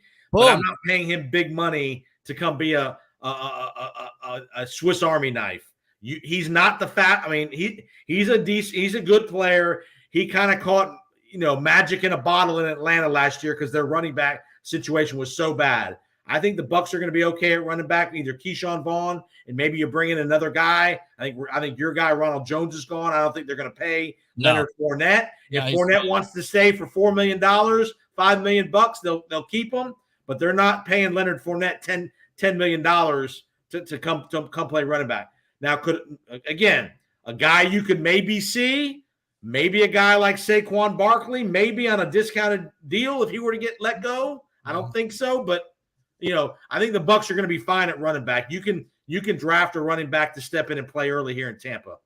Yeah, I mean, look, it seemed like he said his goodbyes today on his Instagram, and I guess that's the new thing. And playoff Lenny, and I didn't get a chance to thank everybody. And I think he's going to price himself out too, and he had a good year, so he definitely wants to get paid, and the Bucs are not going to pay that. And there's plenty of running backs that you can get in the later rounds. I didn't necessarily believe that, and I even heard a crazy rumor that Dalvin Cook could be cut by the Minnesota Vikings. With that being said, if that would happen, but maybe I'm getting ahead of myself. Kirk Cousins. Yeah. What do you think about Cousins as a trade candidate to the Bucs quarterback situation or somewhere else? He's a viable option. He's a good player. He's not great, but he's a good player. You can win 10, 11 games with Kirk Cousins, but the question is, can you win it all with Kirk Cousins? Right. I mean, you can win, you can have some regular season success. He's been a good player. Again, if you're the Buccaneers or any of these big quarterback hunting teams, you need somebody that you think can win it all. Yeah, you're exactly right. I agree with you on that. All right, let's go out to the comments here. Troy Polamalu, Dennis went to sleep. That's not true. Roger says, took the Bears to the playoffs. This will be Mitch. 2 out of the 4 years in Chicago. Absolutely. David says Bridgewater is a free agent. Okay. And Roger says Rojo, the victim of the pit and the palace, writing that stupid post down. He's definitely gone, taking the side of Antonio Brown. And I don't know if you heard that report this week, but Antonio Brown and Kanye owning the Denver Broncos. What do you say, NFL? What do you say, Jason Powers? Good move? Please stop. Peter. Can we play the Nikolai Volkov Russian music before we talk about Antonio Brown? Please? Yes, we can. You ready? All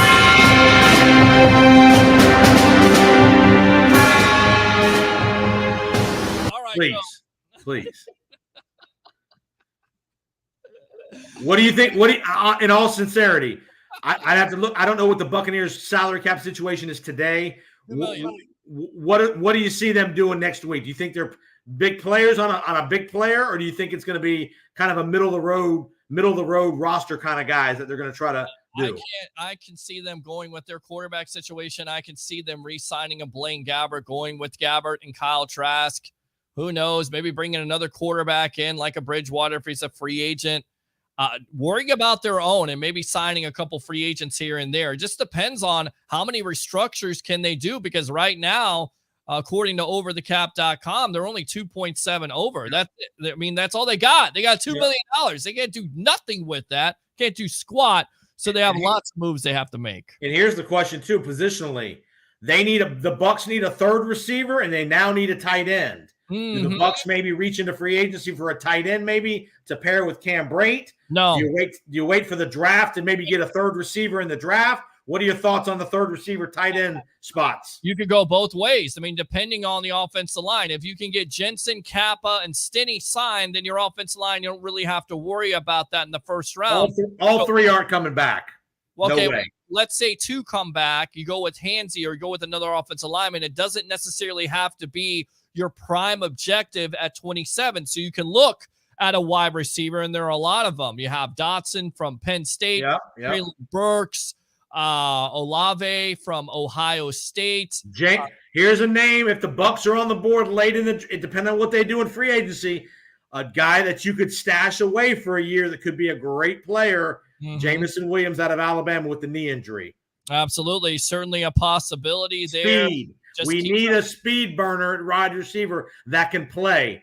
Darden was overrated. Tyler Johnson, Scotty Miller can't get off the line of scrimmage. Correct. I think that train has ended with the Bucs and Scotty Miller personally. But a guy like Jamison Williams who can run is a guy you can need to complement Godwin and Evans. And then you also have a lot of tight ends out there that can actually block in the later rounds. So for me, if I'm the Bucs, unless you got somebody at 27 you really like, I would try to get somebody to trade up, especially if there's one of those quarterbacks down there, and get extra picks and fill that way in the second and the third rounds. Good stuff. Mr. Jason Powers on Sports Podcast here. Let's go out to these comments. James Cook out of Georgia. Yeah. Of course, Dalvin Cook's little brother there. So that's good. Going to get more creamsicle players. And Troy Polamalu, America is trying to spy on the Russians, so they contacted the Patriots. I don't even know where to go with that. Here's another spot. I think you could see the Buccaneers make a move or two in the next during this free agency period. Special teams. I think Pinion could be gone. You could save some money there. I think Suckup could potentially be gone, not because he's not any good, but because he's expensive, where you might bring in a younger guy, a little cheaper, especially at punter. I think Pinion's going to be gone sooner rather than later in the salary cap excursion here. I think you're going to see Pinion get released. He won't. I don't think he'll be on the roster come September because, again, you're paying him a lot of money, and you can find a cheaper option at that position to kick off and to punt. You might absolutely be correct with that. And, of course, with the kicker trying to kick the ball out of bounds doesn't help the situation. Special teams very poor last year. Let's go out to Major League Baseball. Speaking of poor, has postponed opening day until at least April 14th after nearly 17 hours of negotiations. First and foremost, guys, what are you negotiating for 17 hours? Jason Powers, go. I mean, it's crazy to think what these guys are doing and how out of touch they are with the fan base and just with the general things of what are going on in the country as far as the economy, the other things. They are going to price themselves and negotiate themselves into oblivion. If the fans were smart, they wouldn't go to a baseball game for about a month. Sure, I know you're a fan of your team, and we're fans of the Rays, and other teams are fans of their team. But if I was a baseball fan, I would not walk into a ballpark for about a month, and that to get their attention of what these guys are doing is ridiculous. It is. It's absolutely ridiculous. And some of the rule changes that could absolutely affect the Rays. No shift, a pitching clock, and also bigger bases. I mean, somebody mentioned it today. It's like taking away 2 safeties out of football because some quarterbacks can't complete passes. What is Major League Baseball doing? And what is the Major League Baseball Association agreeing to this crap? I like the shift. I think it helps. It gives some teams an advantage, and it's definitely going to hurt the Rays and other defensive-minded teams. What are your thoughts about getting rid of the shift in Major League Baseball? I'm going to agree with you. I don't love the shift, but it's definitely something that these guys are skilled enough that if they wanted to hit the ball to the opposite field or hit it away from the shift, they could do that. Again, the emphasis has been put analytically, has been put on home runs and fly balls and all that stuff, exit velocity and launch angle, which creates more opportunity for guys to pull the ball. I'm a fan of the game of hit the ball where they ain't. If they're going to give you a bunt down the third base line and you're the number 1 or 2 hitter, bunt, get on base. Yeah, absolutely. Great point. All right, Jason Powers, go ahead and promote yourself here on the Sports Web. Yep, Powers on Sports podcast episode dropped today. We had Peter Blake was my guest. We talked free agency, NFL stuff, Rodgers trade, Wilson trade. I'm also having as part of I have what's called a Life of the Wife series for all you Buck fans, Seminole fans, Georgia Bulldog fans. I'm having Super Bowl winning quarterback Brad Johnson's wife, Nikki Johnson. Nice. She's also related to another famous figure in the world of college football. I'm not going to tell you who it is. Very famous figure in the world of college football. Very storied career he had in the state of Florida and other places. Check it out. Nikki Johnson talks about her journey in life with Brad, all the things. She's got 2 sons, Max Johnson, who's the quarterback at Texas A&M now. Her other son is a tight end, tight end prospect at Texas A&M, going to play for Jimbo Fisher. We talk all things NFL, Super Bowl with the Bucks. Check it out. Life of the Wife series right after Peter Blake on this week's episode of the Powers on Sports podcast. There you go. All the podcast platforms. All right, let me go ahead and get his music on. All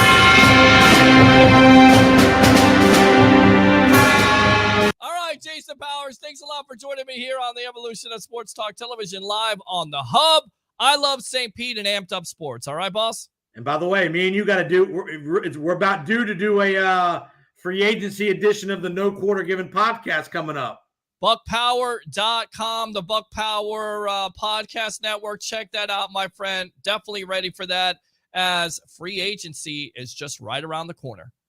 You got it, man. See you next time, Pete. There you go. Jason Powers right there out of the war fields, if you will. Let's go out to Roger Shoe, Laugh Out Loud, Troy Too Funny, Troy Polamalu, see ya all at work. Peter said he's buying lunch. No, that ain't happening. Roger Shue says Tampa Bay Bandits, baby. Not yet. Peter ain't buying no lunch. He's too damn cheap. Let's go out to Troy again. See ya at Duckies to the draft party. That's not happening.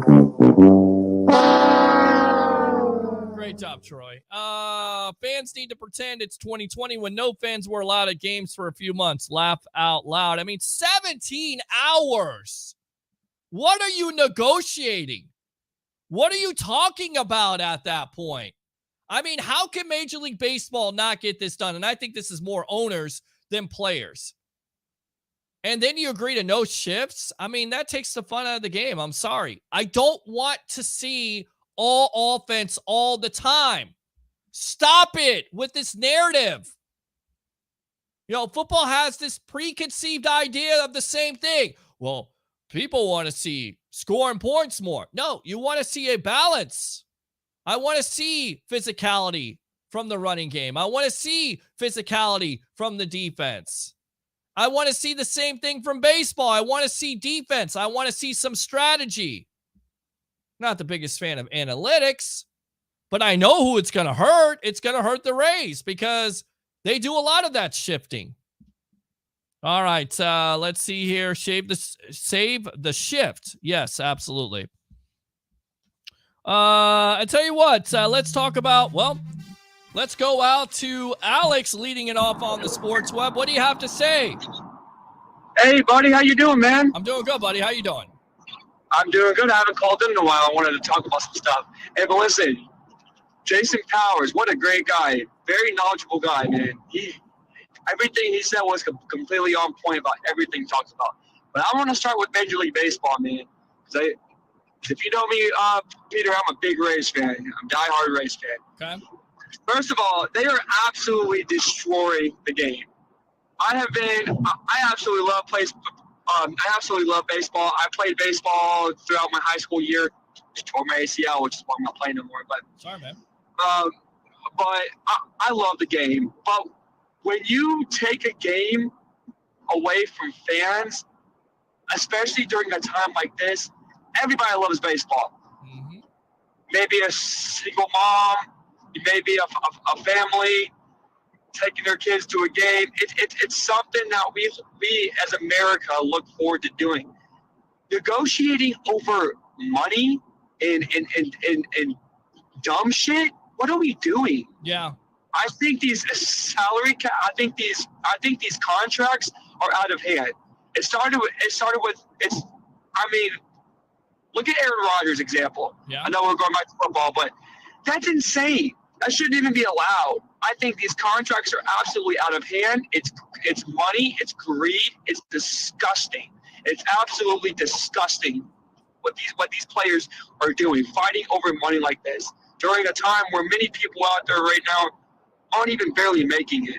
We're sitting here fighting about gas prices, and they're sitting here finding out how much more millions of dollars I can make.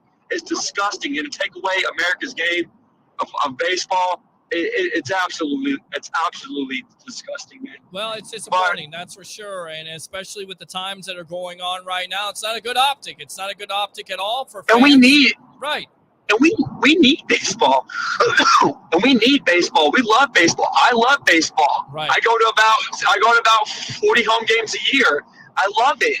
It keeps me going. It keeps me happy. Get off work, go to a game, and it keeps us going. But it's just disgusting to see fighting over money when you have 3/4 of Americans barely make it, and all they want to do is go to a game of baseball. I think this is greed. I think it's disgusting. And you know what? I don't know if it was you or Jason Powers that said it. I agree. Watch me not go to a single home game for the first month. Watch. Well, and I mean, I think a lot of owners want it that way anyway. They don't want to necessarily play in April for some reason because they're not making necessarily as much revenue as they want to. But it's tough, and it's so easy right now with the gas prices and with all the things that are going on to stay at home in the comforts of your own home when you're a blue-collar worker out there working you know what off just stay at home and watch baseball games and not even contribute. Because if this is the way they're going to be, then, why am I coming out there? And I get it. I'm a sports fan and you're a sports fan and everybody that watches this show is a sports fan.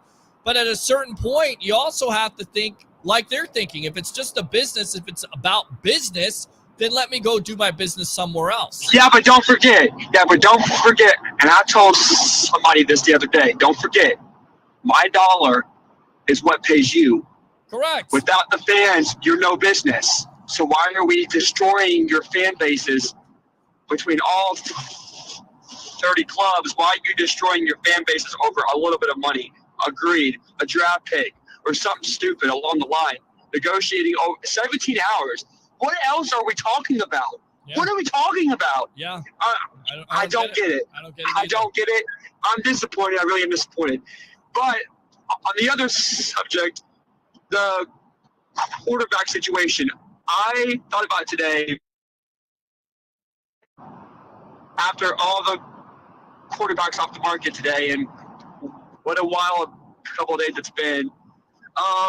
I honestly think it's going to be in the Bucs' interest, and with the cap space we have, just let Trask get a chance. I think any other pick we're going to have is just going to cost us too much money. We don't have it. Yeah. What do we have left in cap space? Like $1 million or $2 million left? $2 million right now. What are we going to do? Well, you're going to do some restructures. You're going to free up some money. They're going to have some money by the new start of the league year. They got a plan.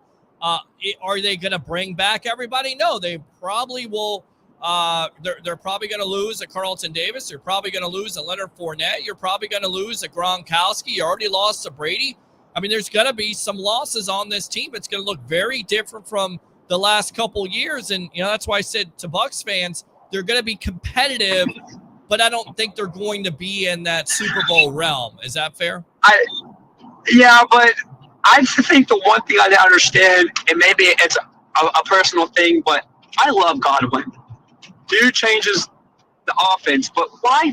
I don't understand why we're paying him that much when our cap space is so tight. Well, because I just don't. I'm just an average fan. I just don't understand it. Well, the reason why you're doing it is because you don't want him to go somewhere else. He's still young. I get it. He's coming off an injury, but he's been highly productive. He's integral part in this offense in the slot for BA's offense going forward. He even talked about it at the Combine, how he was comparing him to Larry Fitzgerald, Hines Ward, and Reggie Wayne. So when you got that and you got Mike Evans on the other side, you feel good about whoever quarterback you get, right? Because you got two competent wide receivers. You got two of the best wide receivers in the National Football League. And the reason why you pay Chris Godwin that much is because of Mike Williams. And even though it's a crazy contract, that's the market value right now. And I'd rather pay a Chris Godwin than somebody else on this team, honestly. Yeah, and I wanted to touch on a different subject. Mm-hmm. You guys were talking about Deshaun Watson. I'll tell you why I don't want him in Tampa. Okay. I don't want him in Tampa because if we find out that, he's clear from all the trouble he's in, and we don't know what's going to happen, I think he has an appearance in court this week. Sure. I think I read something about that this week. Sure. But you don't want more trouble in Tampa. I mean, look what happened with Antonio Brown this year. Yep. That was just an absolute embarrassment to our franchise and our organization. Yep. I just don't think with what we have right now and the options that we have, I don't think bringing somebody.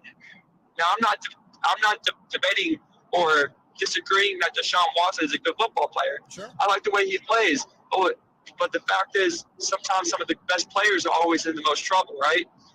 I mean, look at Antonio Brown. Yep. I like the way he played. He was a good impact. I think he did good on the field, but off the field and running off the field, he was obviously a mess. He's a mess. He's an absolute mess, and you don't know if you but want the that. Quarter. But to answer your quarterback situation, and this is the last thing I just want to touch base on because I have to get going, but I just think it's probably best in the Bucs' interest just for now to let, when you make a number one, when you get a guy like Trask, you got to give him a chance, man. Originally, I didn't see it because of everybody we're not going to get back. Sure. I mean, like, we're not going to get back Fournette. He's not coming back. Karnkowski, he's not coming back. There's just a lot of guys not coming back. I'm more concerned about the offensive line. Can you give him a good offensive line with the cap space you have? There's just a lot of unanswered questions at this point.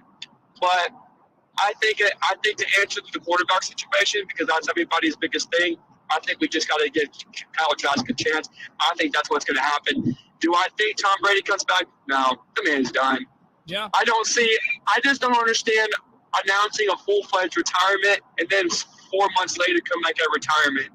I don't understand. I've never understood that, but I know players do all the time. But I like Tom Brady announcing his retirement like that and saying goodbye and thanking both organizations he was a part of and all the fans. I don't see him coming back. I don't understand that concept. But yeah, I don't see him coming back either. But of course, Bucs fans and the Bucs as an organization will, as Jason Light said, leave the light on for him. All right, my friend. Thanks a lot for the call. Let me go ahead and give you the woo. Woo! Appreciate the call. Hey, Peter, Hey, Peter, I appreciate what you guys do. I absolutely love what you guys do. It makes my week go by. It makes my day much better, man. Hey, man, that's exactly the reason why we do it here on I Love St. Pete, the hub, and, of course, Amped Up Sports, man. Amped Up Sports is the way to go with all the stuff that's coming. And we've already been credentialed with USF men and USF women and, of course, the Tampa Bay Lightning. So we'll get into that. So thanks a lot for the call and keep on watching. Keep up the good work, brother. I'll see you, man. Appreciate you there. There you go, Alex from Largo. Thanks a lot for the call. Let's go out to the comments, and then we will talk about your Tampa Bay Lightning here. Let's see. There are diehard Rays fans. There are diehard Rays fans. Christopher Cole says they must want 4 to 5 hour games. I have no idea what they want at this point. Troy says, can we start doing shows at Hooters or Mons Venus Gentlemen's Club? And that would be How about no? No. Roger Shue says, got to go talk to you in the morning, Pete. Thanks a lot for tuning in. David says, if Watson comes here, they're probably going to treat him like Winston, even though Winston was cleared. Everybody still believed he did it, and it's all about the court of public opinion. And I think the Bucs will do their due diligence, as we've heard the last couple of months of looking into that situation and seeing how it's going to work out. Christopher Cole says, I doubt we get Watson because the BA stands on women's rights. So that's also a point. And the Glazers as an organization will more than likely make that decision. Let's talk about your Tampa Bay Lightning. They fall to the Winnipeg Jets last night, 7-4. Looking into it, Colton, Hedman, Killorn, and Ryan McDonough all scored. Vasilevsky had 28 saves out of 33 shots, but way too many open opportunities. This Lightning defense, once again, gave up those opportunities, allowed those shots from Winnipeg. They're going to hurt you. And then on top of it, once again, the slow starts continue to plague this team. They got to get it going, and they got to get it going fast. They got Calgary tomorrow night. So we'll come on. We'll have a show. We got some guests here lined up. We'll get you some March Madness updates. But want to go out to Leo Haggerty in his interview with Eric Chernak and John Cooper and another player here on the Evolution of Sports Talk Television. Here we go. Leo Haggerty, the legend himself from Amped Up Sports. Enjoy.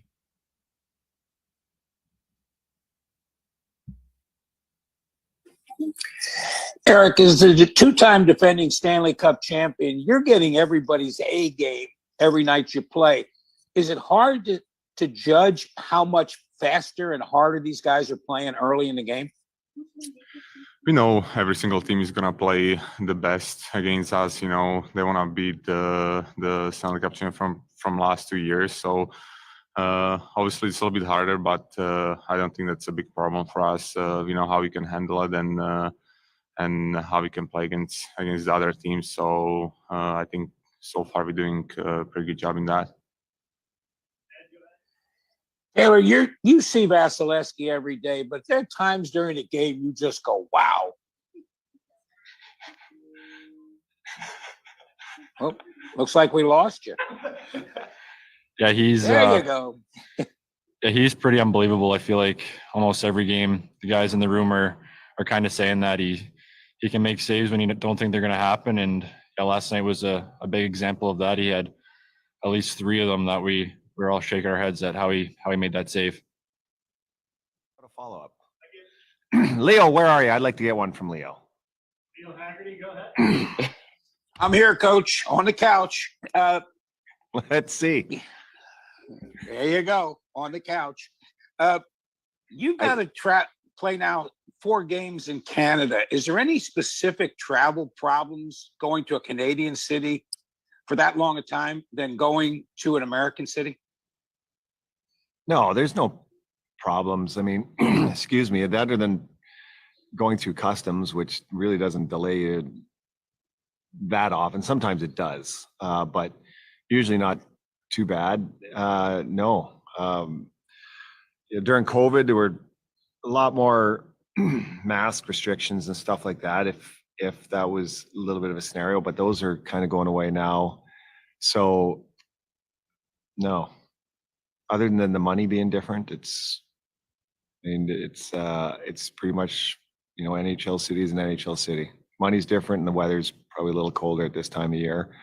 But no, we've been doing this for so long. If there is one big difference, it's probably on a trip like this, the time change.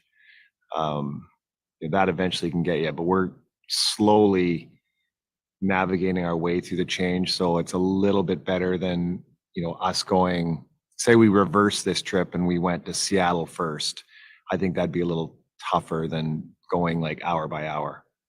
All right, welcome back to the Evolution of Sports Talk Television. That was our own Leo Haggerty. That was Eric Chernak, Taylor Radish, and of course, John Cooper right there. So good stuff. And once again, expect a lot of that stuff in the future because we are getting credentialed with these teams.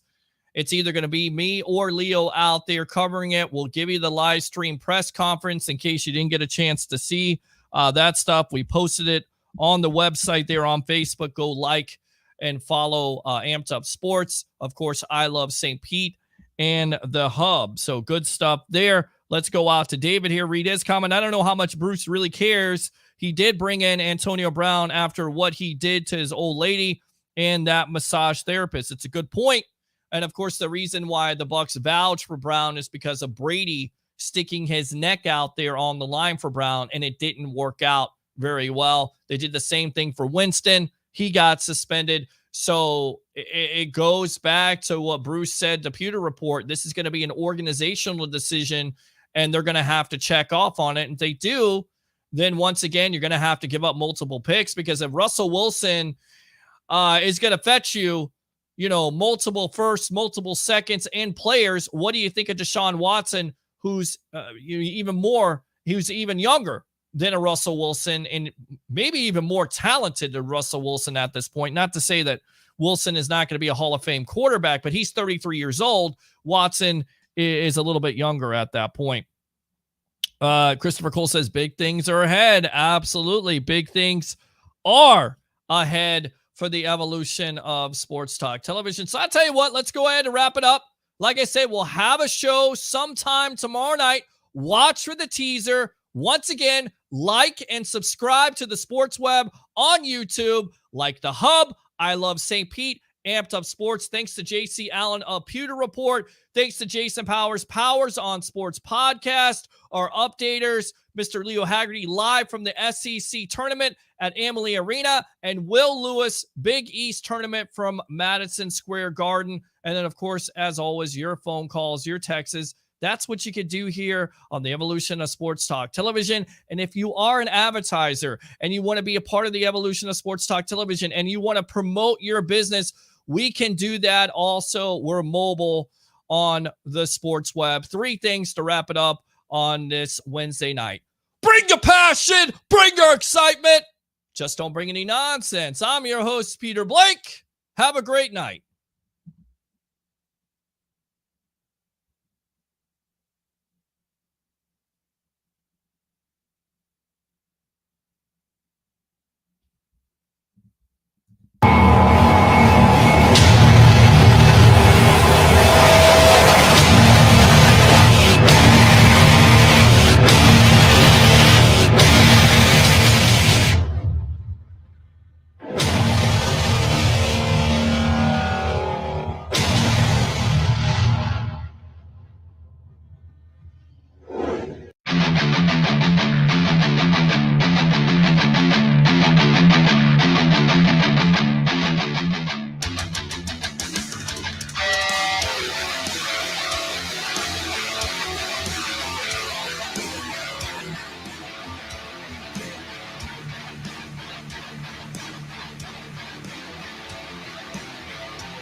Stan Arthur here for the I Love St. Pete Facebook group. If you're a business owner looking to connect with tens of thousands of potential new local customers, you owe it to yourself to get enrolled in our Key Tag Rewards program. Since 2019, we've signed up more than 200 local merchants. Sponsor opportunities are available too, such as our group banner ad and even your own custom key tags. Just go to stpetekeytag.com, get enrolled, and get ready to get busy. stpetekeytag.com. Hey everyone, I'm Reagan Weiss along with Joey Deeb, co-founders of The Hub. I'd just like to start off by prefacing this by saying it's not just us. It's all of our core members of this group that made this. We have a lot of people that have worked hard, put their blood, sweat, and tears into this. Can't mention all of them because there's so many, but we love you all. Yeah, I can't thank you enough for every single one of you, and you know who you are, to be involved with this. And a lot of people are asking, why? Why The Hub? Let me tell you why The Hub.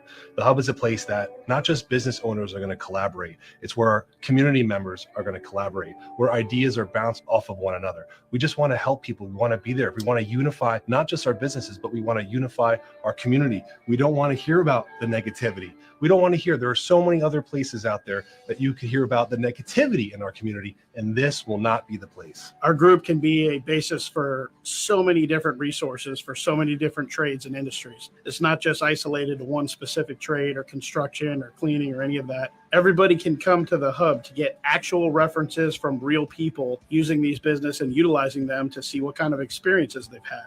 Now, the key word is collaboration, right? And you see that a lot lately, like collaboration. Well, it really is about collaboration. If I didn't know to collaborate with my friends behind the camera, Jordan Long, if I didn't know how to collaborate with all these other people, all these individuals involved, you wouldn't know about us because of those people. Strength are in numbers. So just like Joey said, it's every industry. We want to hear from how your experiences were with your restaurants. We want to hear your cleaning people, your contractors, your roofing companies. I mean, every industry out there, your masseuses, your salon. We want to hear real experiences from real people. And one more thing, very, very important, we're not going to allow networking. When we say networking, I just want to be very specific on this. And people say, oh, well, you're kind of pushing people away. No, we're not, because there are specific network groups that post and tag people without ever utilizing their business. And we don't want that. We want real experiences. You're not forced to recommend somebody simply because you're in the same group. Right. And that's what we want. And it's not just about business either. Right. It's about charity and giving. We want a local hub for events to help people. We appreciate you. We love you. We thank you. Look for Hub ads on the radio. Look for the Hub bus on the Pasco County Public Transportation System. Look in Facebook and please share this, and let's grow this positive thinking, forward momentum community. We love you, Tampa Bay. Join the Hub and grow with us. See you soon. BetUS.com. If you guys are betting on the games, whether it's NFL, NCAA, of course, you're not going to do that now. Maybe basketball, not football, but of course, the NHL, NBA, go to BetUS.com. You get a 125% sign-up bonus. And also, if you use this code right here, the promo code of TSW22, which, by the way, stands for the sports web, TSW22, or call that number 1-800-69-BET-US. Again, 1-800-69-BET-US, and put in that promo code TSW22, and I would really appreciate that. I've had 27 beers spilled on me. Make that 28. I've only got one place to go before the game. BetUS.com. Sign up at BetUS.com.